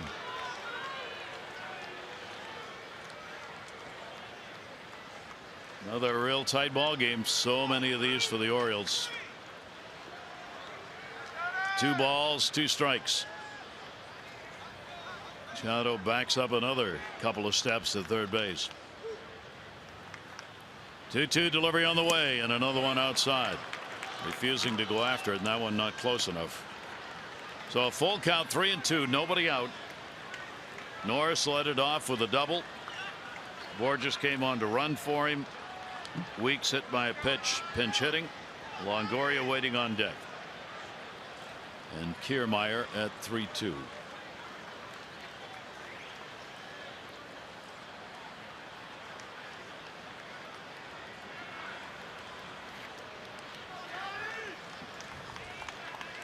Runners get their leads off first and second. 3-2 delivery on the way. We'll do it again. Yeah, the minute that count goes to 3-2, you got to throw a strike. It sound like 2-2, or you can make the perfect pitch. And of course, you know what Kiermaier is trying to do. Obviously, get a base hit, but if not, advance the runners. Kiermaier an 0 for 3. Look at Givens, responsible for the lead runner. 0 for 3 against Hart is Kiermaier. Second time on the 3-2. Kiermaier off the fist this time. Pretty good battle. Some new baseballs. And an at-bat going on. Kiermaier will strike out 27 times on the season. Coming into the game, has struck out more than any other Ray. Well, how about Donnie Hart? I mean, he pitched on the 19th, the 21st, the 22nd, the 24th, the 25th, and the 26th. And you're kind of wondering if maybe he's a little bit on fumes. Left-handed specialist and faces some right-handers too. 3-2 delivery on the way, and another one foul back. Quite a battle here.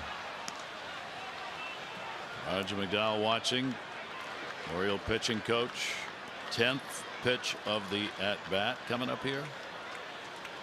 9th coming up.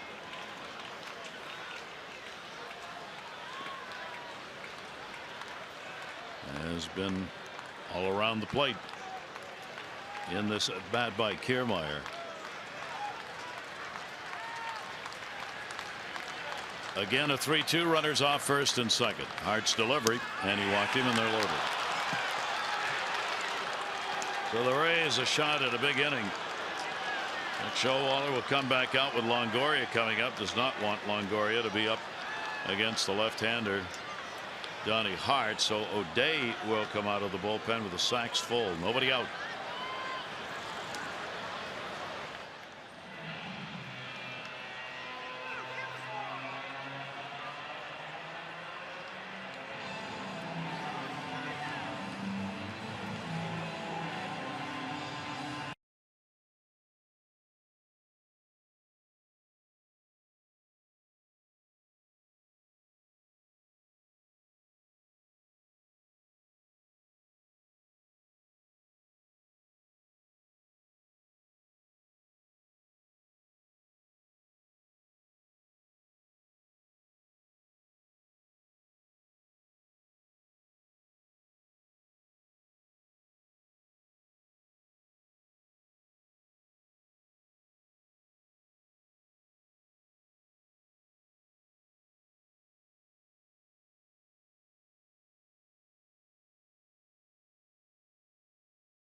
Fans hope with the bases loaded.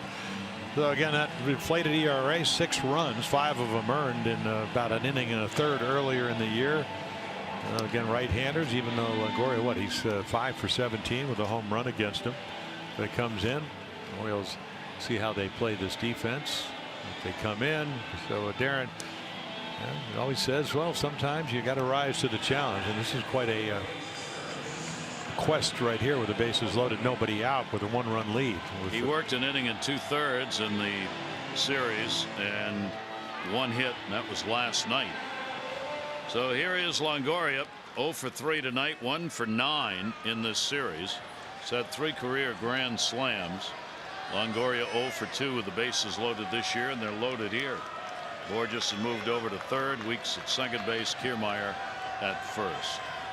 This is the 31st at bat the Rays have had with the bases loaded this year. That's an extraordinarily high number just in the first 3 weeks of the season. Longoria ready, the delivery, and that will be in the outside corner for a strike that he didn't like. And Darren with the infield at double play depth. They'll stay back on the ground ball. Not going to try and get Borges at the plate. Try and get the 2. Yeah, ground ball back to the pitcher. You go home and get the force because of the 1-run lead. Oh, on delivery, that's going to go to first base. Davis going to come home. They get one relay to first, not in time, but they get the run at the plate. So Chris had it hit hard enough to make the play at home. Well, that first strike, low and away. I mean, look at Longoria. He goes out and tries to hit the same pitch, and you're back. You're not even playing in, and Castillo with kind of a heave afterwards, because no way. But around, I mean, again, this is what Chris Davis does. He can really pick it over at first base. So again, now all of a sudden, I mean, you do have the righty versus Miller, who's coming to the plate, but the double play still in order with a run lead. Miller 1 for 3 off Darren. Infield at double play depth. Machado in a little closer. Miller's gone 0 for 3 in the ball game. He too 1 for 9 in the series. Bases remain loaded with 1 out, and another ground ball down to first, and that's going to go foul. Yeah, that would have, if it stayed fair, would have scored the run. Wasn't hit hard enough.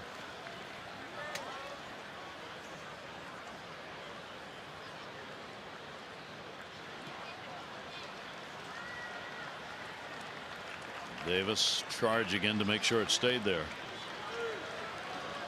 Rays with the 0 for 5 runners in scoring position. 2 for 19 in this series. Well, your middle infielders in double play situation, and your, Manny's the same, but at first base, Chris, because again the go-ahead runs at second, he's back a little deeper. 0-1 delivery by O'Day will be taken down low.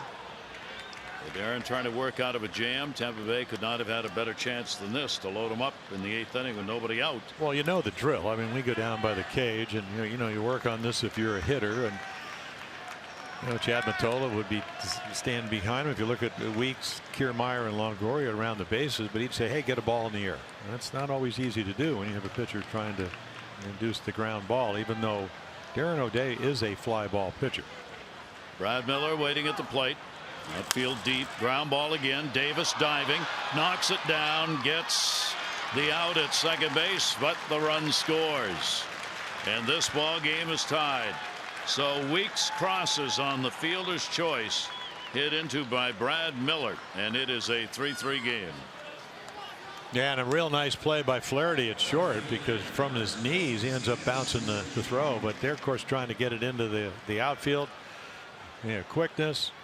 There's your double plays out, and there's a nice grab by Ryan Flaherty. Not an easy play at all. It goes back to what you said. Remember, we're looking at that thing where he used to be able to interfere with the fielder. He didn't mean to do that, but that was a difficult play.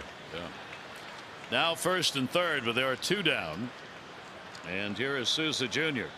0 for 3 this ball game, 3 for 11. Potential go-ahead run at 3rd with 2 outs. Everybody backs up in the infield now with Souza up. The Tampa Bay's come back and got the ball game tied up. Weeks, the hit batter, is the one who crosses, and that pitch is there for a strike from O'Day. Runs tough to come by in this one. 2 home runs by Beckham, and this RBI picked up by Miller. Souza 1 for 6 off O'Day. Brad Miller not of speed over there at first base. KIERMAIER with speed at 3rd. 0-1. Way up and away. 1 ball, 1 strike count. Well, you can see he can ride it a little bit. He can sink it. He's got the different speed sliders. A couple of years ago he worked on a changeup, but it affected the release point on his other pitches, so that's kind of been shelved.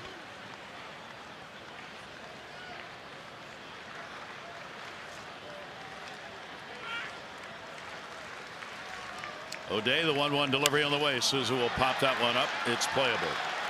Flaherty. He's got it. They do get 1, but that's all they get is 1. And runners left at 1st and 3rd. Ball game tied at 3.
Right here, Seth Smith. I mean, hits one to left field. KIERMAIER already thrown out SCHOOP. The attempted throw. And Cobb backed up nicely, but then the errant throw off the shoulder of Flaherty. He will score the second run, and here comes Seth Smith. And bang, bang play, just safe at home plate. That was the Alexis of Towson drive of the day. What a play. Lexus of Towson, the area's #1 volume Lexus dealer for 7 straight years. Come see why. Lexus of Towson.com. Zucker comes on to do the catching with Norris out of there. Ramirez in relief of Cobb. Cobb worked 5, gave up 3 runs, 2 earned, 8 hits. Both starters, Cobb and Bundy, now are non-decisioned in the ball game. The Orioles bat in the bottom of the 8th inning of a tie game. Manny Machado took a walk, caught stealing, is hit into a fielder's choice, and he has singled. Ramirez, the 0-1 delivery to him towards the hole, diving stop. Beckham, can he get this out? Oh, he throws it way into the seats. And not a good decision by the shortstop, because Manny's going to go to second. Well, we talked about how young he is, and he's only made 1 error. Well, until that throw. I mean, great range. I mean, this ball's hit hard. Look at this range. I got it. And then right here, I mean, wet grass a little bit, a little moisture, a lot of humidity tonight. And boy, he just heaves it into the stand. Huge break for the Orioles. Well, that's why he was the #1 guy. And right there, he knows, why did I do that? That's the experience factor coming to haunt you. Or maybe the inexperience factor, whichever way you want to phrase it. So the Orioles immediately get the potential go-ahead run on. Base hit and then Brock up. And an error, you think? We're waiting on a call. I would think so. So shift on Chris Davis, and the pitch will be taken for a strike. A walk. He's grounded out and struck out. Single for Manny, and the error. Beckham allowing him to go to second base. Well, you want to get him over. Obviously, you want to get him in if you can do that. And then any ground ball to the right side is going to accomplish that with Mark Trumbo on deck. Chris on a big lift swing, can't connect with it. He's had a lot of at-bats against Ramirez, 6 for 19 with 2 home runs off Ramirez. And look at the Orioles, 1 for 13, as you've been talking about, with runners in scoring position. Good change up there. That's a pitch that he used last inning very effectively. Orioles with a 1 for 3 in that category tonight. 0-2 count. Davis takes it. It'll be down low.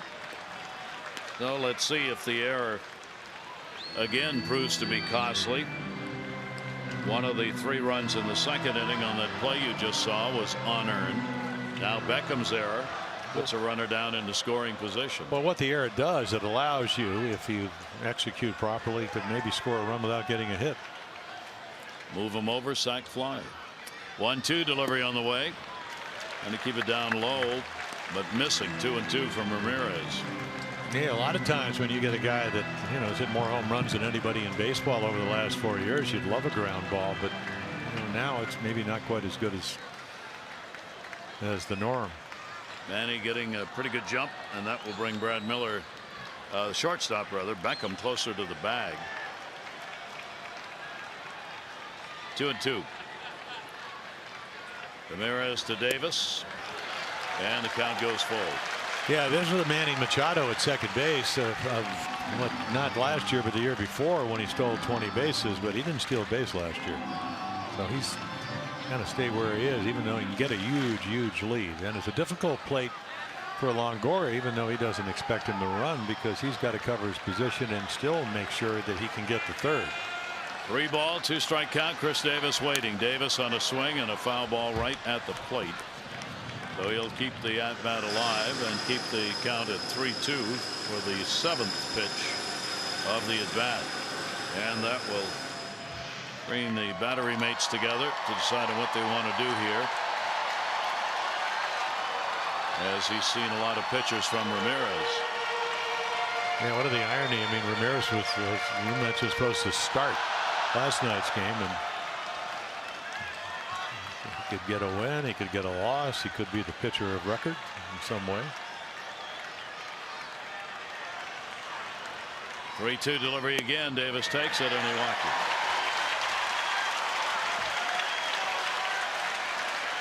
So the first 2 on for the Orioles here in the 8th inning. Jim Hickey, the pitching coach, again will make his way out to the mound. You've got Mark Trumbo coming up. And the entire infield will gather on the bump. Yeah, you can see Longoria kind of telling Beckham, one of the reasons the game's tied, he had 2 home runs, so 2 solo home runs off of Dylan Bundy. So what are we going to do? Not Bundy. Or at least I wouldn't think that he would bunt. Never seen him bunt. So Mike Trumbo will stand in. He is 0 for 3 in the ball game, 0 for his last 21. And with a chance to give the Orioles the lead with runners on at first and second base. Yeah, it's pretty much play him to pull and left, but KIERMAIER with his great speed in center, the Gold Glove winner, he plays about 3 steps to right. Has never sacrificed in the major leagues for Mark. 4 in the minors. Oh, we saw it, yeah, home run, RBI guy. That's the description of his former manager, Mike Scioscia, and that's what he did last year. 108 RBIs. Trumbo against Ramirez, 1 for 17. 0-1 count. Runners off first and second. That'll be back into the seats and a 2-strike count. Ramirez gets ahead of him. Nobody out here in the 8th inning. It is that kind of a game right there. Givens worked 2/3 of an inning, charged with a hit. Donnie Hart, no part of an inning, a hit batter, a walk, and 1 run. It was the hit batter that scored. There's Donnie. And O'Day is still in the ball game officially. Beckham committing the error here, hoping for some help from the mound. 0-2 pitch will be down low. And a 1-ball 2-strike count on Mark. Trumbo again in the DH role after getting some games in the outfield in the Red Sox series. Back to DHing in this one. Who's in the pen? Who is in the pen? Who? 1-2 delivery on the way. Wow. And got him. Mark arguing with Will Little.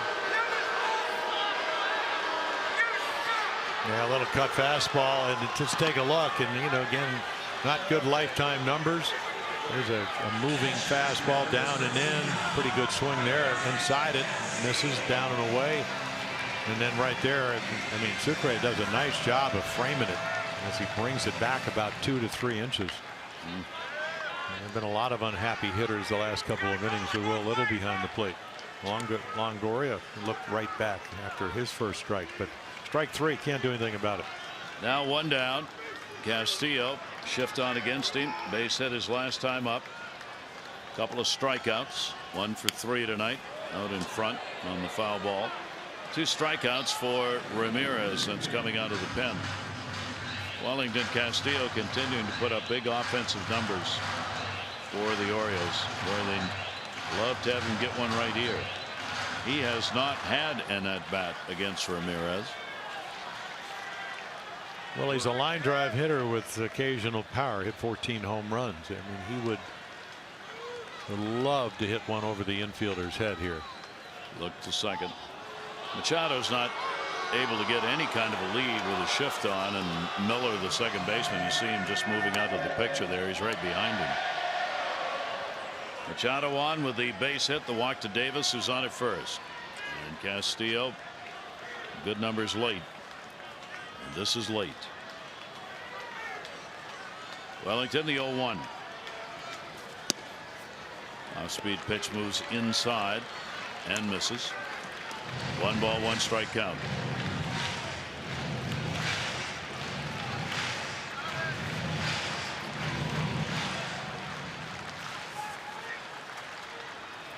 Rubber match, trying to take 2 out of 3, both of these teams, and it has not been an easy go for the offensive players so far.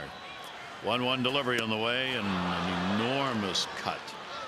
1-2. Yeah, normally when he gets a ball up, it becomes hittable, but yeah, maybe a little extra. Yeah, Wellington sees it. A little cut fastball, and he just kind of can't quite catch up with it. Still has another shot with one more strike to go. So Zucker, the catcher that time, he knew that backswing was coming. He backpedaled a little bit, a half a step, so he wouldn't get hit in the mask. Wellington with a 1-ball 2-strike count. Pitch on the way to him. Set up, down, and away. That one a little more of the plate than he wanted.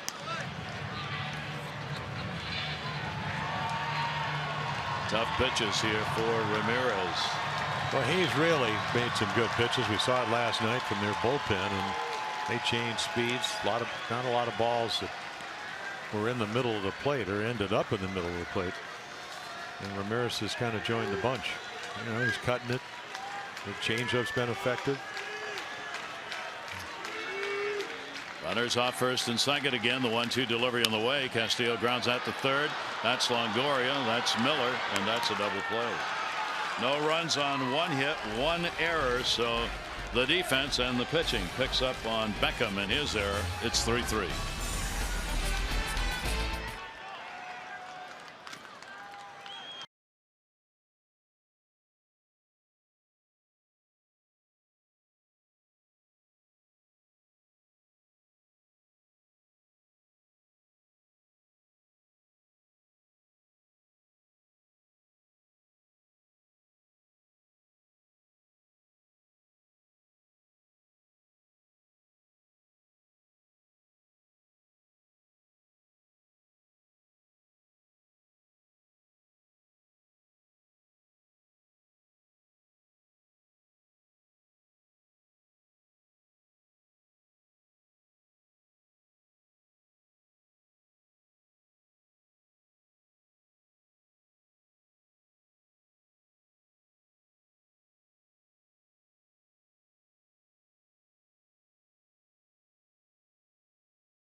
By Southwest. Yes to low fares with nothing to hide. That's transparency. And by University of Maryland Medical System. Be a part of something greater. Gary Thorne and Jim Palmer. Heck of a ball game. 3-3 as the Rays have come back to tie this ball game up. O'Day worked an inning, zeros across. Now here's Brad Brock. Yeah, he's been terrific. You could see the low ERA, none, 0, 4 out of 4. Since Britton hurt the flexor tendons in his left arm, he's been the closer. Again, pretty much, and you know, the way this game is home field advantage, you bring your best pitcher in, your closer, hope that you get a shutdown inning, and then you can win it in the bottom, as it turns out here, the 9th inning. Well, let's see what Brock can do against this Tampa Bay lineup that has put up a lot more offense, getting runners on here over the last 3 innings after not doing much of anything through the first 5. Here is Logan Morrison. Morrison with a double his last time up. He's flied out and he has struck out. Morrison 0 for 6 off Brad Brock. And he'll miss it up. Let's take a look at our league leaderboards, brought to you by Coons.com. Over 2 million vehicles sold and counting. Now we saw Column A last night get the save. Chase Whitley allowed him to get to that point. 9 2/3 innings. 1-0 delivery into the shift. Flaherty, shortstop. By the way, on Zach Britton, he's going to pitch on Friday at AA Bowie. He will not be activated before Sunday. Hasn't pitched since April 14. And the Orioles, depending on what happens there, and then Joey Rickert Rickard played in a doubleheader. He's coming off the disabled list probably on Friday in New York, so more roster changes will be coming for the Orioles. Well, you talked about all the lefties, and that's what Joey Rickard can do. He can give you a right-handed bat. Hit well last year. There's Beckham, the 2 home runs and a fly ball out. Homers number 3 and 4 in his first 2 at bats in the ball game, both solo shots. And if you paid attention, and I'm sure Brad did, the fastball 88 up and in, and then a slider that kind of stayed out over the middle of the plate. Those were the 2 home runs. Brad got the save in the first game, working an inning. Gave up 1 walk and had 1 strikeouts. He had great numbers against the Rays. He's 6-1 lifetime with 2 saves. They've hit 144 against him in 30 2/3 innings. 1 ball, 1 strike count. Delivery to Beckham. He'll take it. Beckham with a 1 for 2, a home run off Brad Brock. Yeah, I mean, that pitch was, and you can see the face by Buck Showalter. That's his clay. Now it's off the corner. Don't get me wrong. I mean, but so was the one to Trumbo, and kind of want that pitch. Of course, Beckham wants something to hit on the inside middle like that. And can't catch up to that one at 94. Well, that's what Brackett. He's 6'5". He's arms and legs. He's got 3+ pitches. You know, he's got a plus fastball. He's got a change up that acts like a splitter, goes straight down, and then good late life on the heater. It's not a straight fastball. 4 for 4 and saves here. Would like to be the winning pitcher. Foul back. He hurried that swing up after that last pitch where he didn't get around on it. Well, you try to read the bat, and you still want to make your pitches, but you don't want to speed up. We saw what he can do with a hanging slider. That was the 2nd home run. Peterson due up next. Colomé, their closer, in the bullpen. Ramirez has done the job in relief of Cobb. 2-2 delivery, and that one in the air, left center field. Nobody's going to get that thing.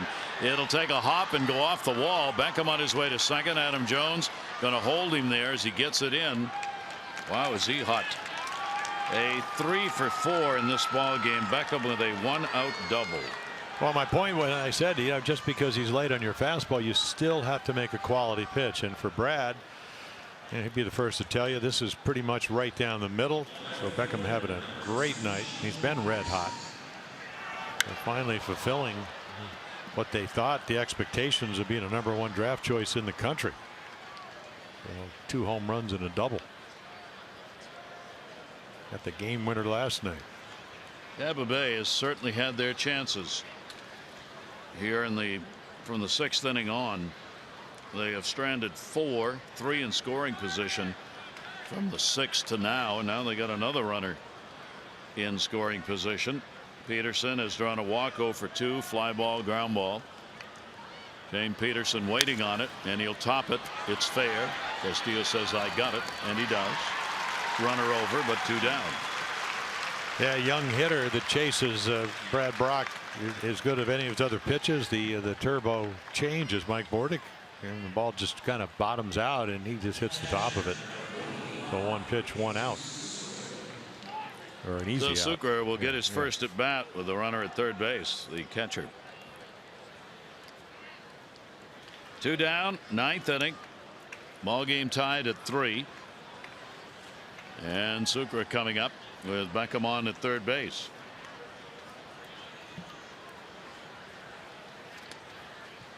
Everybody back in the infield. Brock's delivery to him. Zucker will take it. It's there for a strike. Zucker's had 20 at bats on the year.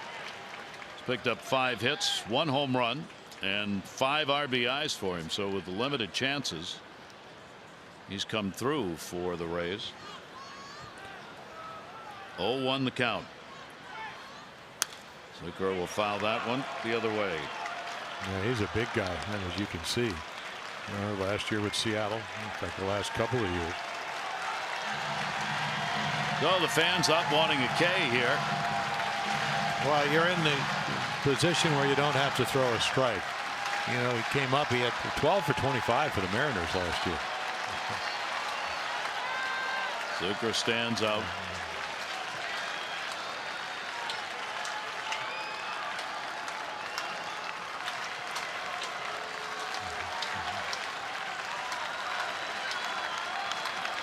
Runner off third, the 0-2 delivery, and that's outside.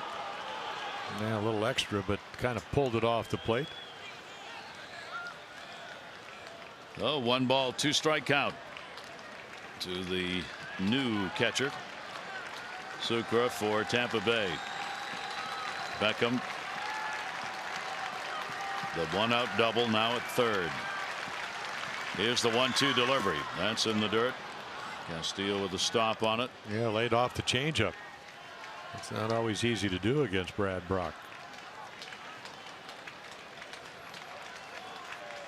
And you can see that it's almost like a circle change, and then boy, he really pulls down on it.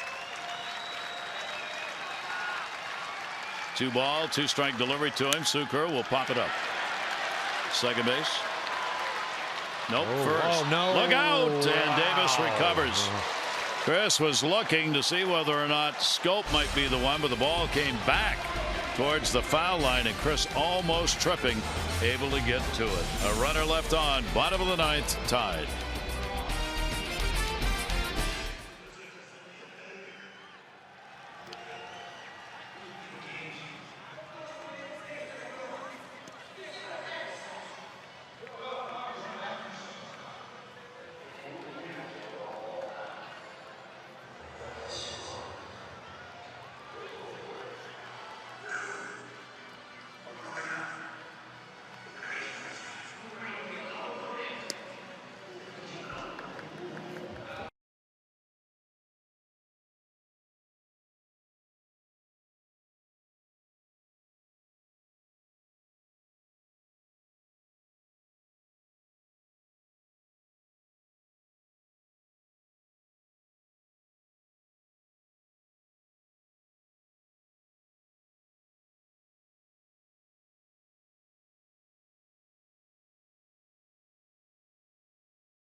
Moving parts page. Boy, we hope this isn't what it looks like. Felix Hernandez left Tuesday's game. Scott's service, the manager, said it was a dead arm. Well, today it's about a shoulder, and they put him on the DL, 10-day DL for King Felix.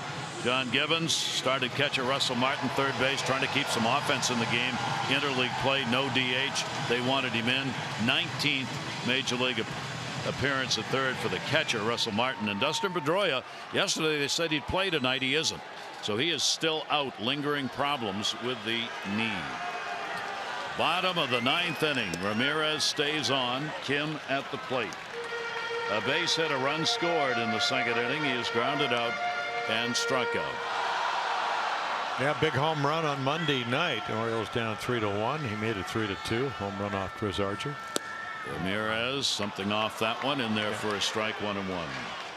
Well, he's been totally unpredictable and very few hittable pitches. And when he has, he's made great pitches, like the pitch to Castillo to get out of the inning with a double play. 1-1 delivery. Cobb worked the first 5. So Ramirez has come on and given up only 1 hit in the innings that he has worked. And he's coming off 5-inning start against the Tigers, where he won. And let me correct, he did 2 hits. He had one in the 6th too. Fouled away, 2 ball, 2 strike count on Kim. And that's that little cut fastball. You don't pick up any spin. It just has enough movement to make it difficult to track. 2 ball, 2 strike count. The Orioles have Schoop and then Flaherty due up. 2-2 pitch. Around on that one and fouled it off. So the Orioles looking for the magic number 4, which will win a ball game. They can get it here in the bottom of the 9th inning. Orioles 5-1 in 1-run ball games. 2-3 Yeah, for Tampa Bay. Yeah, we're noticing that they've won since going back to September 23rd last year. 8 straight series, 1 tie. I'd like to make it 9. They're 5-0-1 in series so far this year. That's the rubber match, of course, of this one. Here's the 2-2 delivery by Ramirez, and he got the strike. Yep. 1 down in the 9th. Yeah, I'm not sure you want to take a whole lot of 2-strike pitches. Sucre right on the corner. And again, you know, it's a ball, but it hasn't been a ball. And not by much, but the plate's 17 inches. You can add a couple if you can get the edge of the ball on it, but that was off the plate. 1 away. That'll bring up Jonathan Schoop. A couple of base hits, hit into a double play. Schoop's had a big series, 4 hits, 9 at bats. Home run, couple of RBIs. Jonathan with the infield shifted around on him. 1 down. And the pitch a ball. And there's a good pitch. Slider right down the middle, and he misses it. For Jonathan, over the last 14 games now, he's hitting over 370. He's had 5 home runs and 11 RBIs in the last 14. That includes tonight.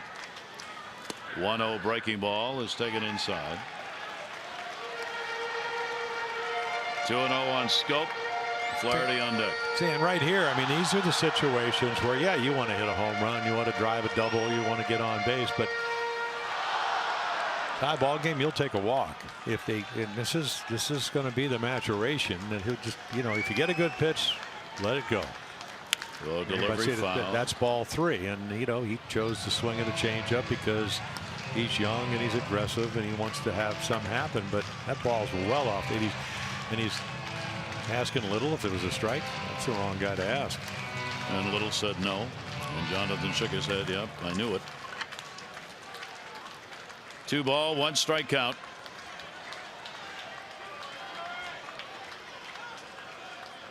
Outfield very deep all the way around. 2-1 delivery by Ramirez, and that's outside. So Jonathan works the count to 3-1. And don't think Ramirez doesn't understand how hot Jonathan Schoop is. So he got Flaherty on deck, and he's already driven in a run. But the last thing you want to do in a tie ball game is throw a home run on a 3-1 count in the middle of the plate. He walked Davis in the 8th inning, the only walk he surrendered. That's hit hard and foul. And that's one of those pitches where it's kind of in the drive position.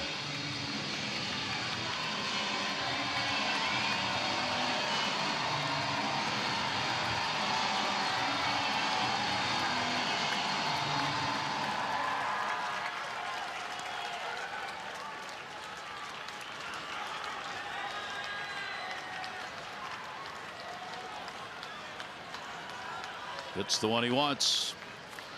3-2 delivery on the way. Schoop down to third again. Another foul ball.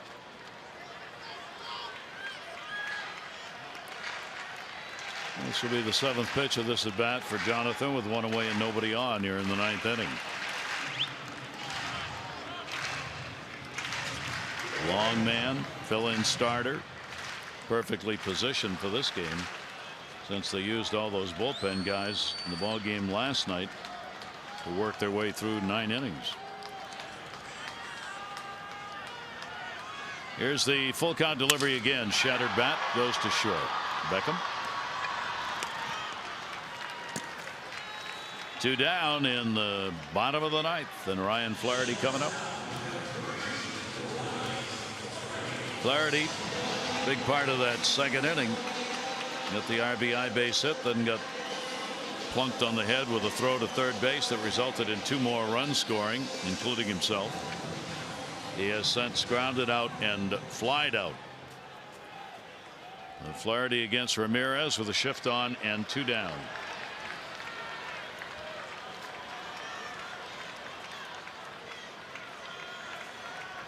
Flaherty 2 for 9 off the right-hander, and the pitch there for a strike.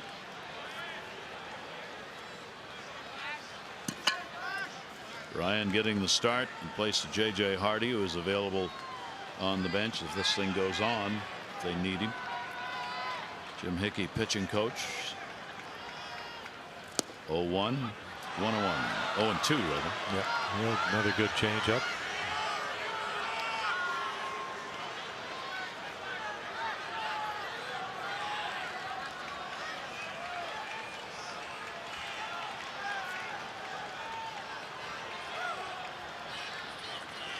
Zucker the signs for his battery mate. The 0-2 delivery. Flaherty will take that one down low. And a 1-ball 2-strike count on Ryan. Beckham homered in the 3rd and the 5th, and the RBI and a fielder's choice in the 8th. The 3 runs. There is Beckham, their shortstop. Orioles got all 3 in the 2nd inning. 1-2 delivery off the side of the mound. Long throw over, and Longoria records the out. Extra innings. Orioles 2-0. First extra inning for Tampa Bay.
The announced attendance, and they're going to get to see some free baseball coming up here as we go to extra innings. Gary Thorne, Jim Palmer with you.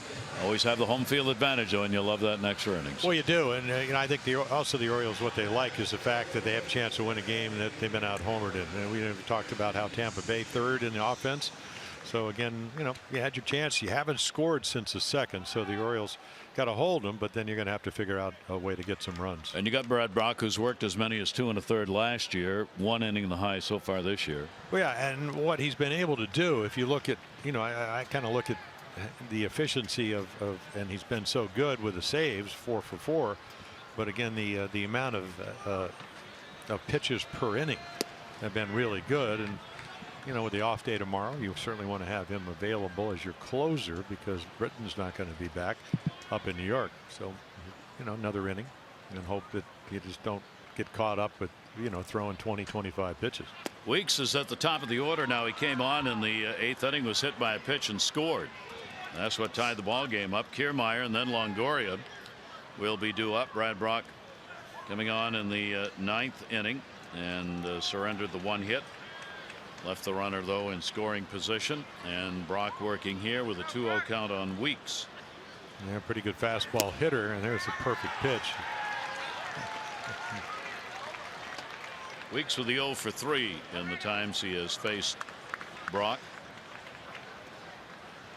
Weeks in all of these games coming off the bench at different points of the ball game as a pinch hitter. 2-1 delivery and a cut on one. Didn't have much of a chance on that one. Yeah, the pitches per inning for Brad Brock 9, 10, 14, and 14 for a power pitcher. Pretty efficient. That's how locked in he's been. Count at 2-2, and Weeks just able to tip that one back, stays alive. A little late on the fastball before, but made a little bit of an adjustment. Hitting only 188 on the year, a home run, 2 RBIs, and a couple of doubles, so 3 extra base hits among the 6 that he has put up in limited chances. He's been a pinch hitter, gone 0 for 4 in the at bats in that department. He no longer is that. He's the DH. 2-2 delivery on the way, and that's headed to the seats and foul. Weeks came on for Dickerson, the left-handed hitting DH, who had a base hit, was 1 for 3 in the ball game. 2 ball, 2 strike count. Bundy 2 runs, 3 hits over 6 1/3. Givens 2/3, 1 hit. Hart no part of an inning. Hit batter that scored, and he'll put that one probably playable. Davis in foul territory, and he's got it.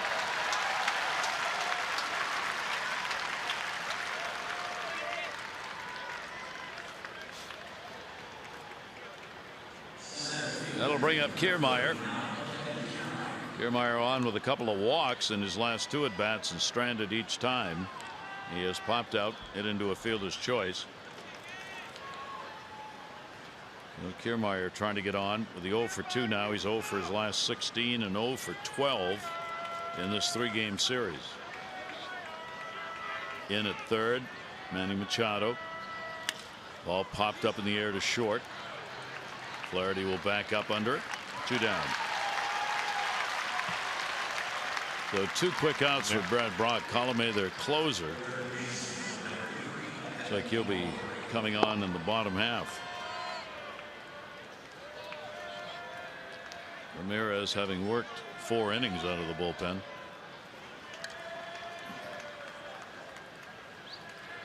The ever dangerous 7 Longoria. Well, that's well said, because that's what you have to, make your pitch, sit on the corner. Evan takes that one to left field. That'll fall in for a base hit. Yeah, if you throw the slider, which he did, at least get it away where he can't hammer it. Paul Fry just got called up out of the Seattle Mariners organization, traded for an international draft pick. 1 on and 2 down, and Miller up. RBI and a fielder's choice for Miller, but he is 0 for 4 in the ball game, and he is 0 for 8 against Brad Brock. There are 2 away. Miller's got power. It's in the dirt. Castillo stops it, holds the runner. Yeah, the Oriole outfield maybe not quite as deep as what Tampa Bay does, but 2 outs, man on first, maybe a step or 2 deeper than normal. Yankees with a 3-1 win over Boston in Boston. Orioles face the Yankees next Friday, and over the top of that one. Yeah, quality pitch. Like you said, 30 home runs last year, good high ball hitter. What do? Turn it over.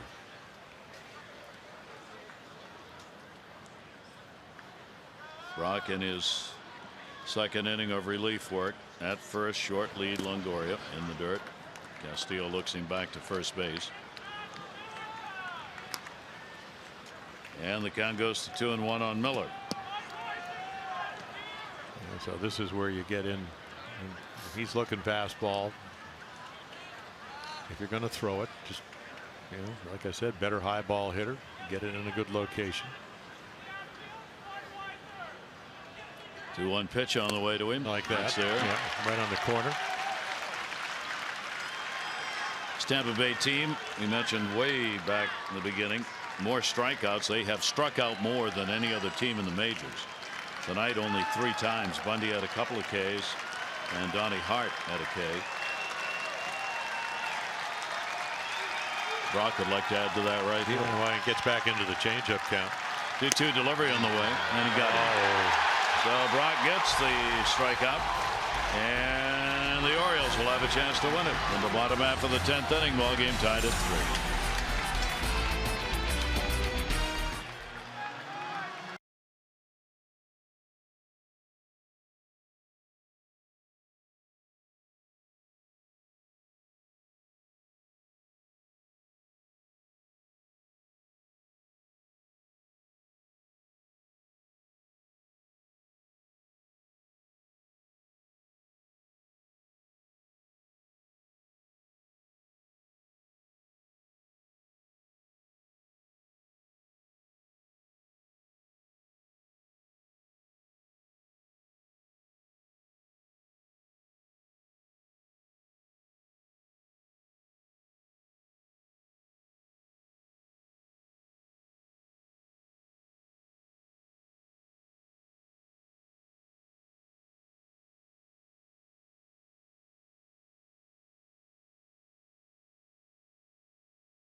through 9.5, and the closer is in now for the Rays.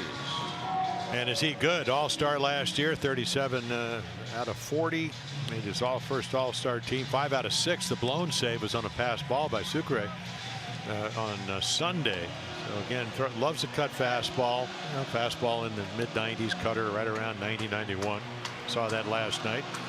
And you saw down, it's kind of an important thing when you pitch home runs to win games. Hadn't given up a home run yet. The Orioles with the 2-0 mark in extra innings. The opening day game against Toronto, 3-2. That went 11. And then they had the victory against Cincinnati in 10 by a score of 2-1. And now looking to make it 3-0 in extra innings. And this one against Tampa Bay. They get the top of the order. Seth Smith, Jones, and Manny Machado. RBI base hit for Smith. Part of the second inning. He's gone 2 for 4. Yeah, play him to pull in the infield. Play him a couple of steps the other way in the outfield. Colomé's delivery to him in the air, left center. That'll be handled by Peterson. 1 pitch and 1 out here in the bottom of the 10th inning.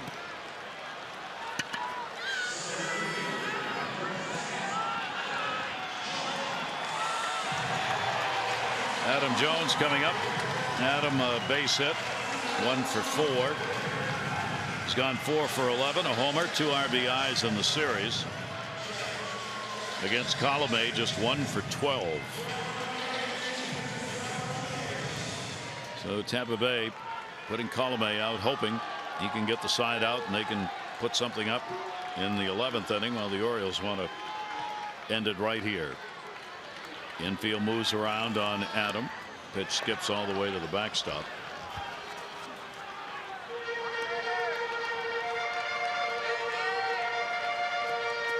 Asher in the bullpen. Alec Asher, right-hander who can give him some distance if needed. Yeah, really pitched well in his first major league start up in Toronto.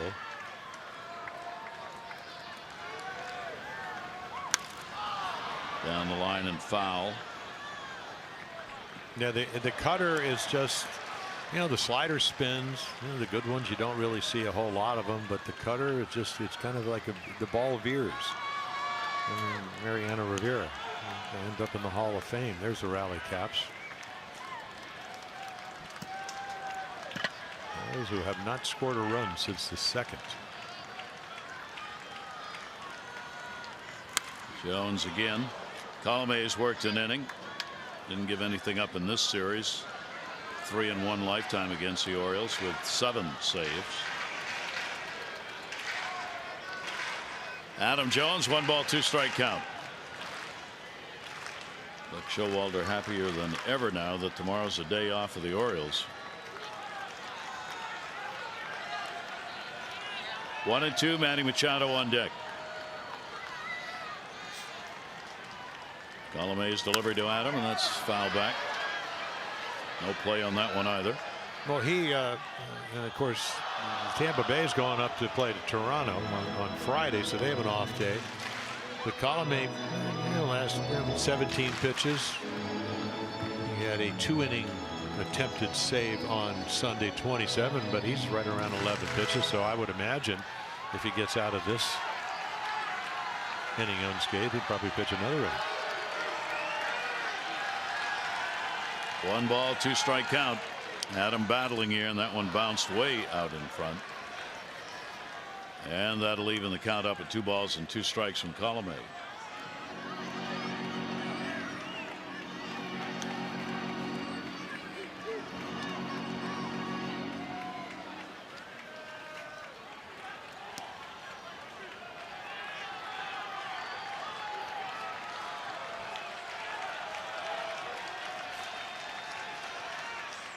Two delivery again. Jones reaching, fouls it off somehow. Yeah, able to get a piece. That's a good way to describe it. It was an emergency hack on a low and away cutter. So Adam working him there.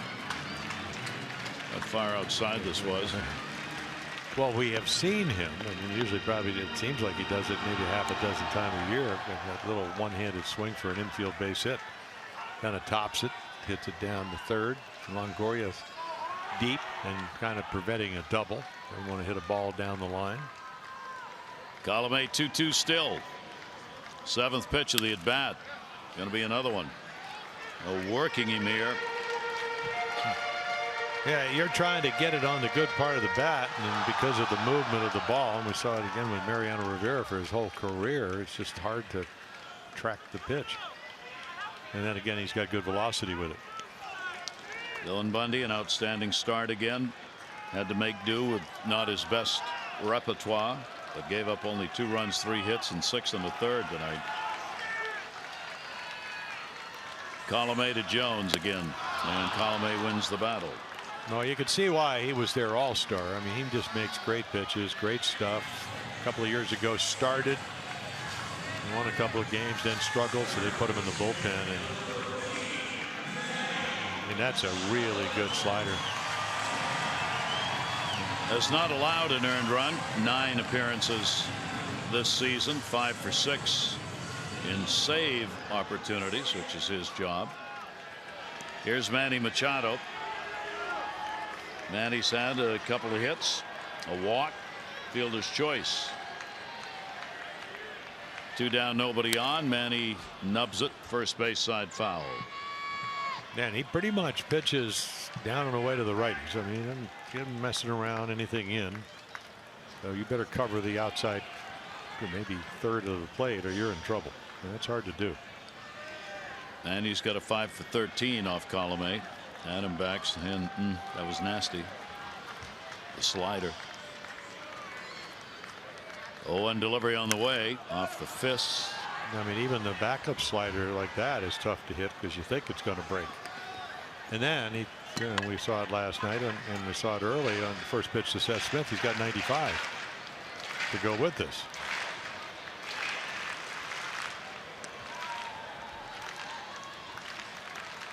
And Fernando Rodney closed games for Tampa. You could, maybe get a walk or 2. Alex doesn't walk a whole lot of guys. 0-2 delivery, and he gets it. So 1-2-3 inning, column A. And we will go to the 11th. Ball game tied at 3.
Bullpen again, and Alec Asher.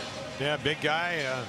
Comes out of the Philly organization. Pitched really well up in Toronto. 6 1/3 innings. Only 1 run, 3 hits through 93 pitches. And then he came in against the Red Sox on the weekend. The one game the Orioles lost. Got an inning's worth of work through 16 pitches. So pitched 3 days ago. 25-year-old out of Lakeland, Florida. In his very first year of professional baseball at Spokane, he pitched in 20 games entirely out of the bullpen. Since then, He had never made a bullpen appearance since 2012. Not in the minors, not in the majors, until that outing against the Red Sox after he'd made the start. So he gets his 3rd appearance with the Orioles.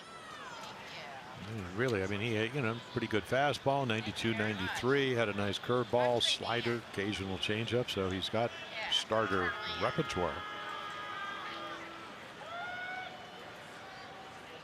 Steven Souza Jr. will foul the first pitch away. He's gone 0 for 4 in the ball game, 3 for 12 in the series. Morrison and then Beckham will be due up against Asher.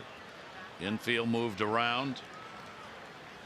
Beckham 2 home runs, 3rd, 5th. Then they got it tied up.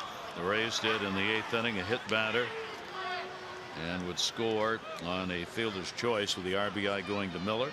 Orioles all their runs, 3 runs, 2 earned on 3 hits in the 2nd inning.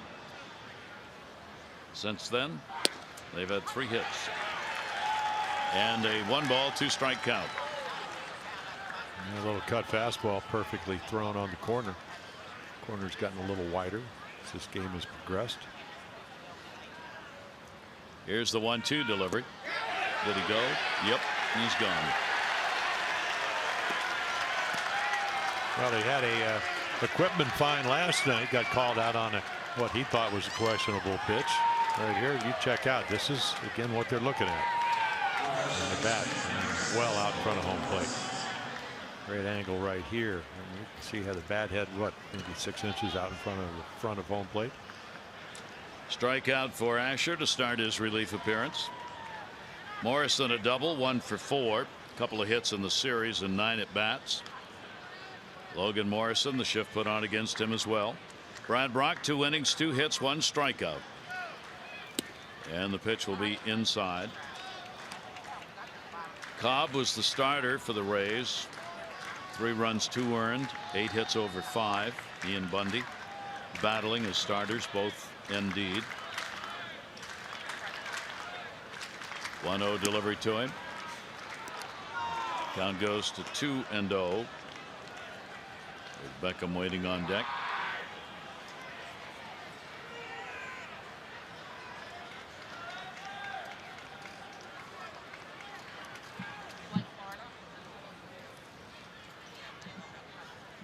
Asher with a 2-0 delivery. He's got the starter's windup, but we don't see much anymore. He actually brings the hand and glove up over the top of his head.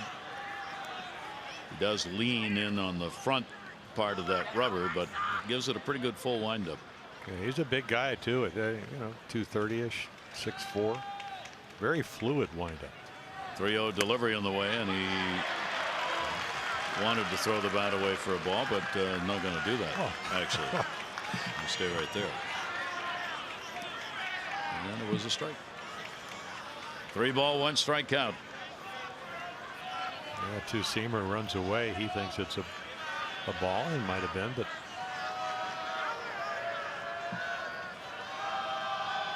3-1. Big pitch for Asher to keep the at-bat going, and now gets back to a full count on him. 3-2. Well, he was magnificent in Toronto. I know that the Jays haven't been playing very well, but at the end of the day, he used all his pitches. Got him into the 7th inning. Certainly might have a little bit of nervousness or apprehension in your first major league start. You never would have seen it. 1 walk, 5 strikeouts, 6 1/3. That was a heck of a performance. And he's got a nice mix of pitches. He has worked the count back to 3-2 on Logan Morrison. Full count delivery to him, and he gets the walk. See, even there, the way Morrison can hit for power, either make your pitch or you take your chances. Even if Beckham has already doubled and hit 2 home runs, it's just a running fastball. It's off the outside corner, and Castillo holds it right there in case Will Little wants to call it. And declines. So the runner on again. They've had at least 1 runner on from the 5th inning through the 11th.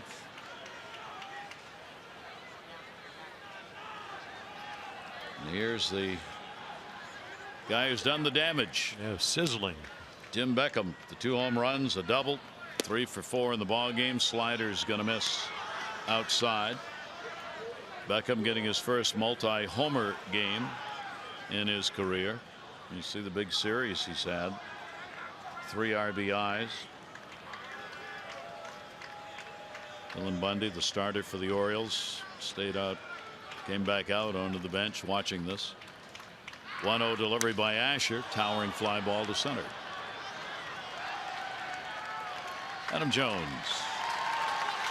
Yeah, that's what impressed me in Toronto, where he can get into a fastball count. And of course, we saw Ramirez for them do it. We've seen KIERMAIER do it. Just throw that little cutter, and it's at 89. So there's enough movement in a fastball count to get the good fastball hitters like Beckham to pop them up or sky it to center. So Shane Peterson with a runner on and 2 down here in the top of the 11th inning. 0 for 3 and a walk in the ball game for Peterson.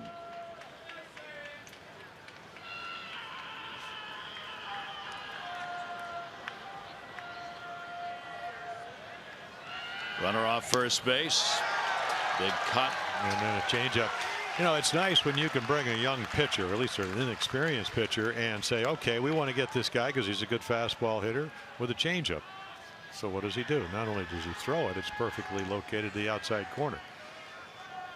And that's the difference. This Oriole bullpen has a chance to be as good or even better than last year when they were the best in the American League.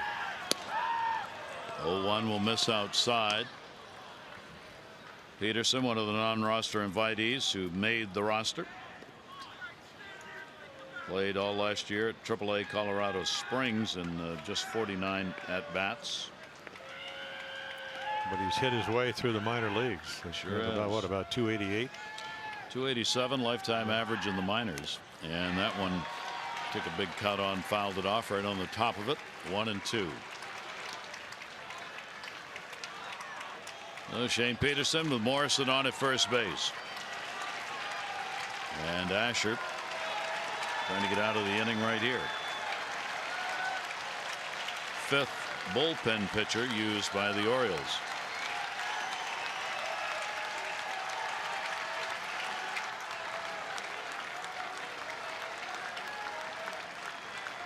One-two delivery on the way and hit him. Yeah, didn't want to do that. Big sweeping breaking ball.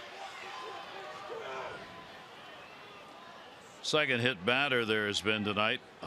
Donnie Hart had one that would score the tying run. Now runners at first and second.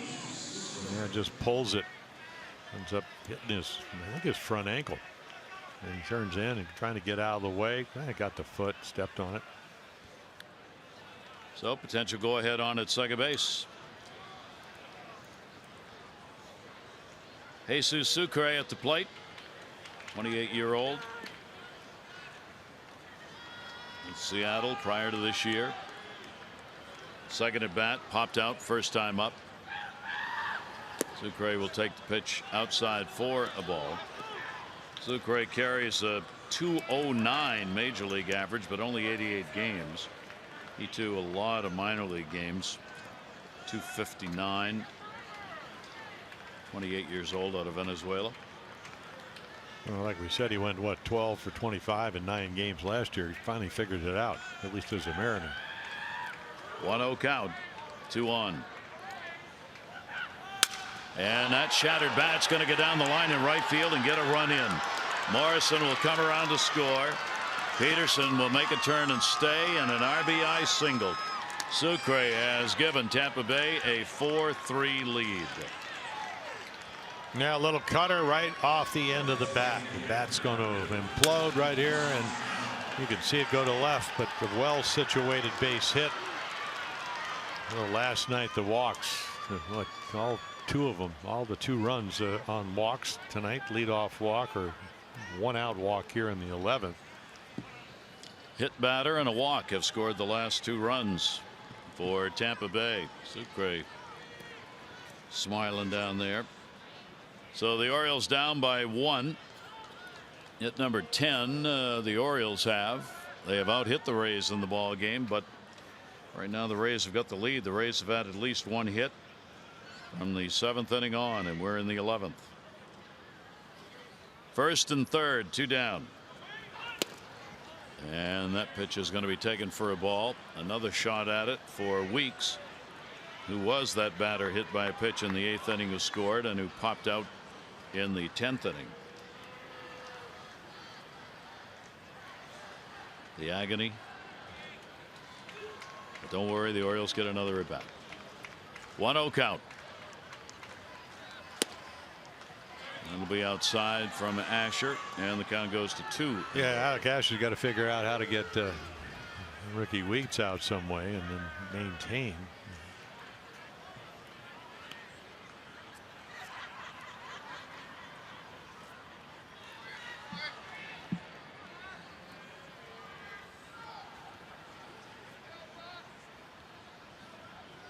Two-0 count, 2 down.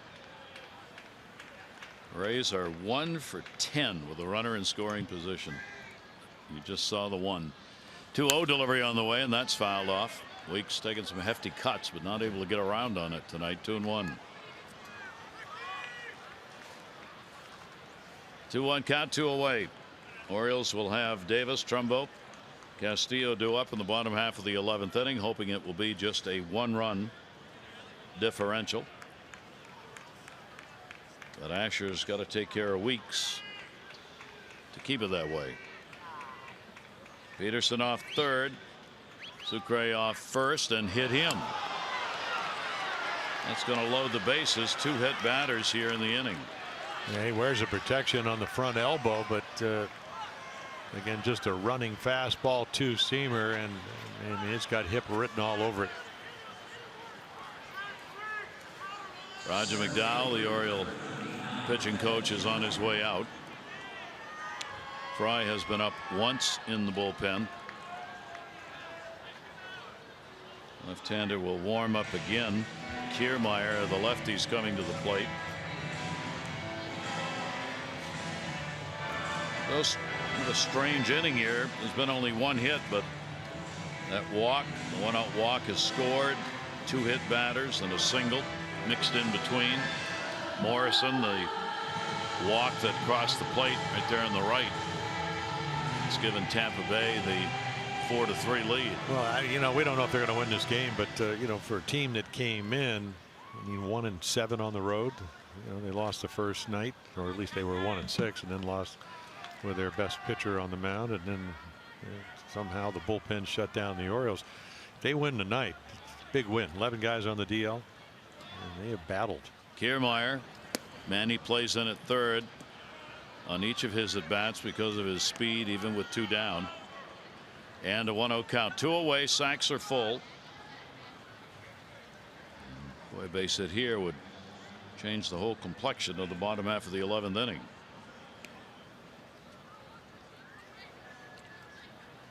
Asher's delivery to him will go to second base. Jonathan Schoop is there. And Asher gets a big out right there. So they're retired, but 1 run in on 1 hit. Bases left loaded. We go to the bottom of the 11th.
Rays, who have the lead going to the bottom of the 11th inning, and as expected, their closer Colomé will stay on.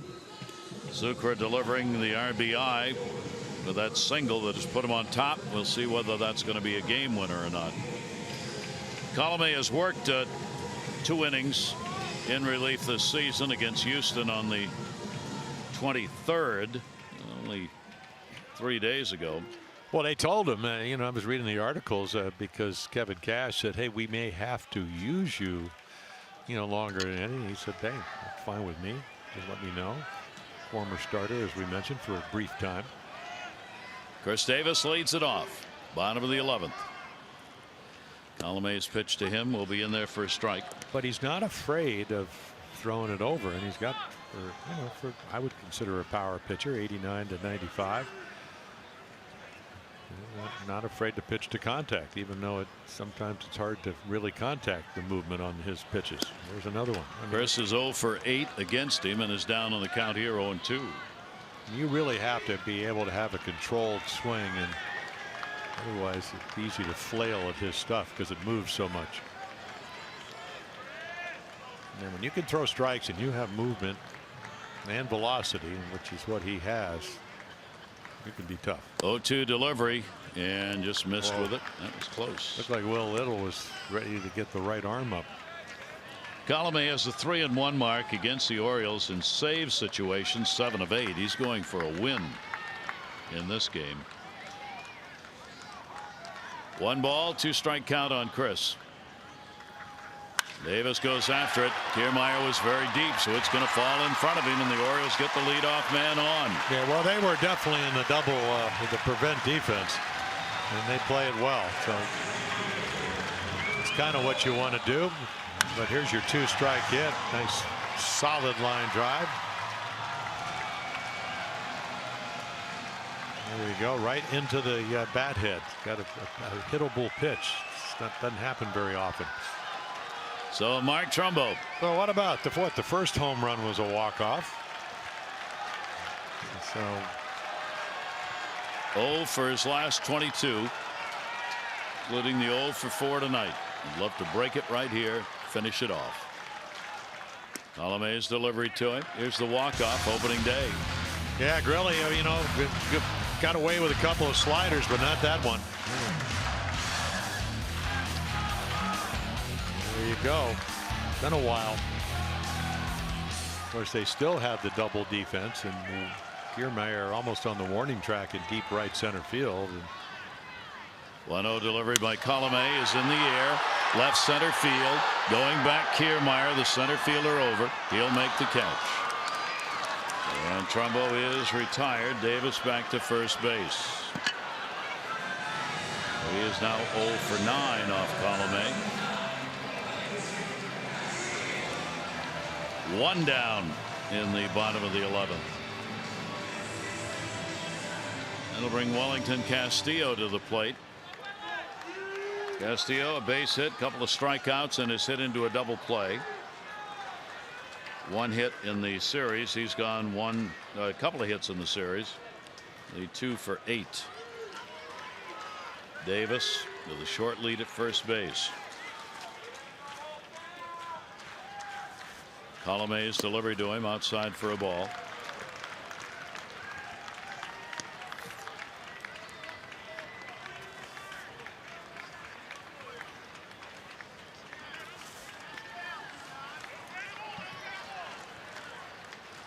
Orioles have lost only 1 of the 6 one-run games they've played.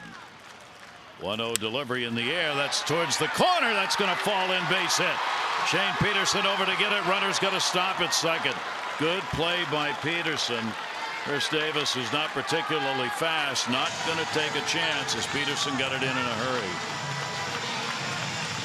Yeah, I thought he might go to third. So again, it hooks it right off the end of the bat. And, you know, Peterson's going to have to turn around at full speed. Hard to get anything on it. And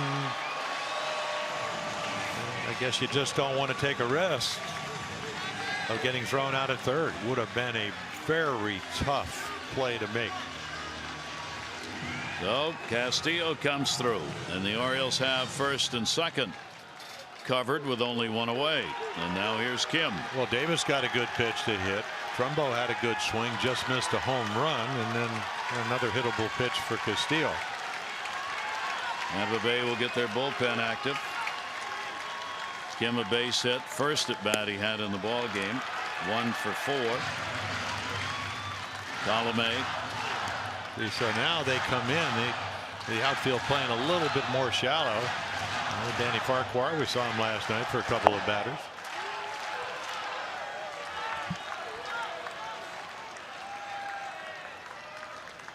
The 1-0 delivery to Kim. 2-0.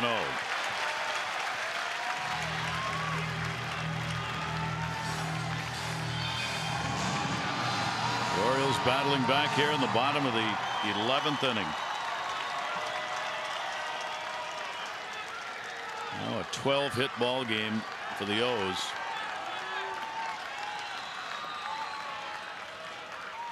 Two and 0. Davis being held close to second by Beckham. 2-0 pitch by Colomé to Kim. 3-0.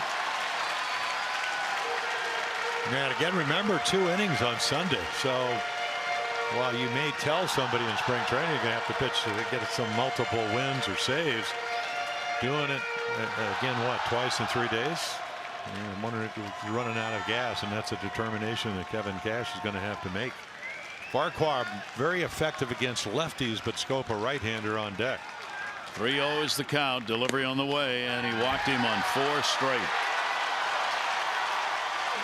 So the Orioles in the bottom of the 11th have loaded the bases. The potential winning run is on at second base, and that is going to be Craig Gentry. Gentry coming out to pinch run at second for Castillo.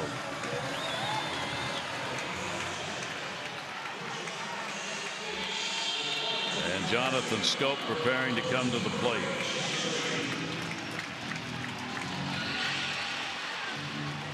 So after giving up a run in the top of the 11th and losing the lead at 4-3, the Orioles now in the bottom half with a chance to win it. They're going to bring the defense in the infield. Schoop, who's been red hot. 2 singles. He's hit into a double play and has grounded out. 1 down. So know what you want to hit. Everybody in on the cut of the grass in the infield. Schoop in the air, right center field. That's deep. KIERMAIER back. He's going to make the catch. Tagging up and scoring will be Davis. And the Orioles have come back and tied it up in the 11th at 4-4. RBI to Schoop. Yeah, an exhausted cut fastball that Jonathan's all over.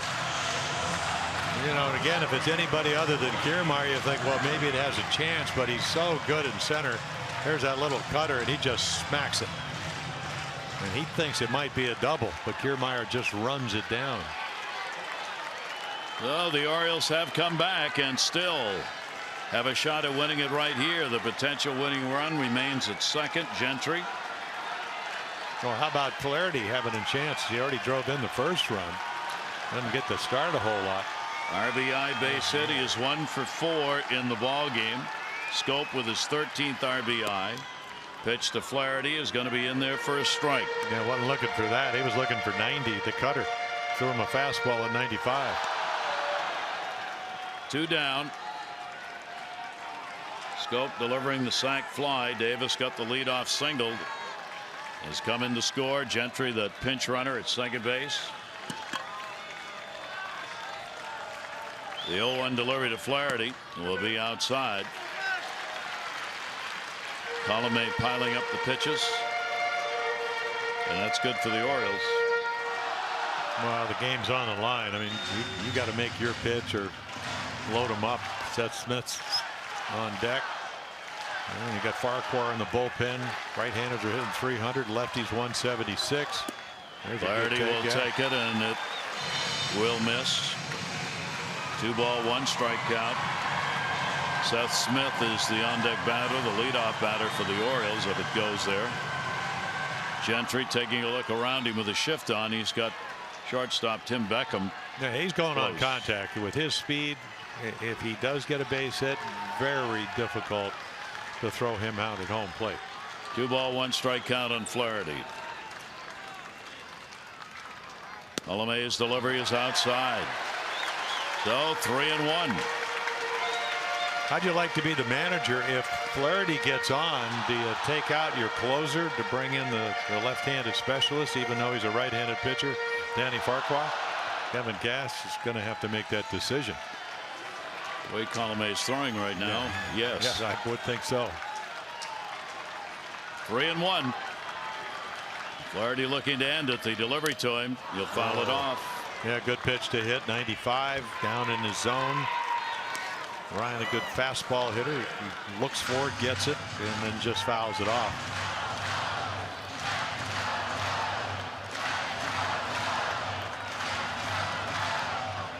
Boy, you'd like to have a Supre hit right now, wouldn't you? Maybe off the end of the bat, flare it in some way. That's the way they got their run. See Gentry, the runner out there at second base, the run that matters. Potential game winner. Ryan Flaherty, full count. Fans up. Colome with the 3-2. Runners go. Fouled away. Now, if you're Beckham, it's all right to maybe keep him close, but you better get back in position. Your other routine ground ball to second base isn't going to be routine.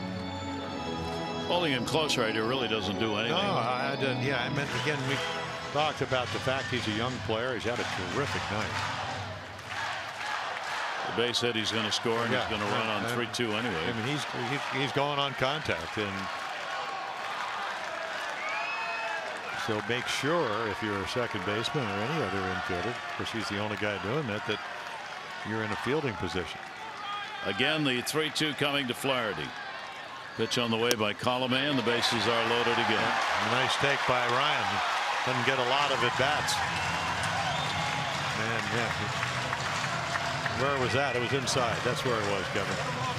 So they loaded the bases. The Orioles need that runner from third. There are 2 down.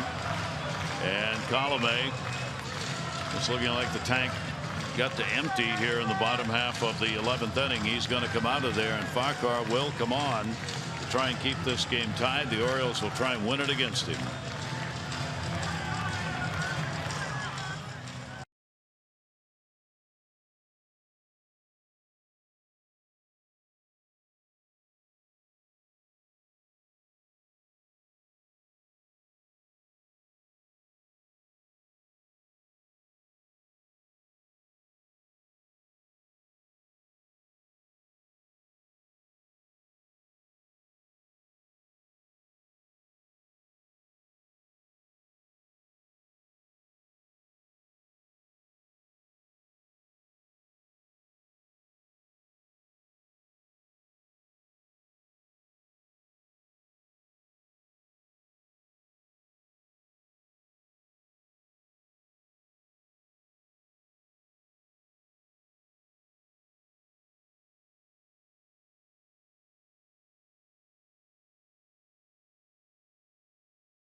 Watch, responsible for the run that's in and the 3 who are on. Danny Farquhar, the numbers elevated mainly because of right-handed batters. So it comes in. I mean, you're matching up. You know, righties are hitting 300 with a home run, 6 for 20. Lefties are 3 for 17, and all the hits. Again, I told you they have great notes. You know, all the lefties, and none of the 3 hits have left the infield. So he's in there. Because again, I mean, no place to put him. You got, you know, a guy that with a good eye coming to the plate. Of course, Farquhar came in the other night, got a couple of outs after giving up a leadoff single. Danny Farquhar has never had a victory against the Orioles. He's 0-2, 2 for 2 in saves, 15th outing in his career against them, and Seth Smith, the batter, who can put this ball game on ice. Farquhar with the bases loaded, 2 down. The one that matters at third base. Gentry, the pinch runner. Ball game is tied, and the pitch will be taken inside. Had that hitting, the game would have been over as Smith moved away. And you have a guy that, you know, he's looking for what he's looking, and, you know, I mean, he's got a great changeup, throws it about 29% of the time, and starts him off with a hook. And again, kind of dances out of the way. So no place to put him. Very selective hitter, looking for what he's looking for. Otherwise, he'll take it. Smith has faced him only twice. Seth 0 for 2 off Farquhar. See, and he knows his repertoire. He knows the fact he's got a great changeup. 1-0 delivery, and another one that's going to be down and in. Not close on those 2 pitches. Well, you got to be taken here.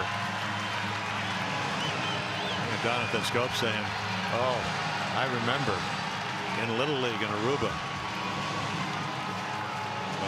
I got nervous when this happened." And boy, grip pressure, I don't care who you are. It happens to all of us. Such an important part of hitting, pitching. Davis has scored after leading the inning off with a single. Sac fly by Jonathan Scope to tie it after Tampa Bay had scored in the 11th inning. Delivery is gonna miss, and the count goes to 3-0. Yeah, you could say he's got a good arm, but again, you know, curveball is lowest percentage pitch. He started him off with him, and then he missed with 2 ensuing pitches. So just, you know, assume your stance, stay in your stance, and let's see if Will Little will bring up the right hand. Delivery to him, and he walked him, and the game is over. A game-ending, bases-loaded walk, RBI for Seth Smith, and the Orioles come back in the 11th inning with 2 runs. You don't usually have that big a celebration on a walk, but you certainly do, and it's a walk-off walk. And the Orioles win at 5-4 and take 2 out of 3. It's been a while since I've seen a walk-off walk. Wow. So again, you know, you're wondering right here, is it going to be close? Well, it is. And Sucre, he tells you the whole story. He tries to drag it back into what has been a pretty ample strike zone, and a wondering strike zone all night of Will Little, but not close enough. 2 RBI game for Seth Smith, and a big win for the Orioles, who had to come back here in extra innings. So they go 6-1 in 1-run games. They are 3-0 in extra inning ball games, and they have now won or tied all of the series they played this year. They have won 6 and tied 1. And there's your final line: 5, 12, and 1 for the Orioles, and 4, 8, and 3 for the Rays. And the O's pick up their 14th win, 14-6. Seth, congratulations. You know, usually don't get that celebration on a walk, but that one was deserved, huh? Well, I appreciate it. Yeah, I was thankful that they were they brought the waters out and you know, gave me the real deal. Is that your first walk-off walk? It is, yes. Well, let's go back and talk about your base running.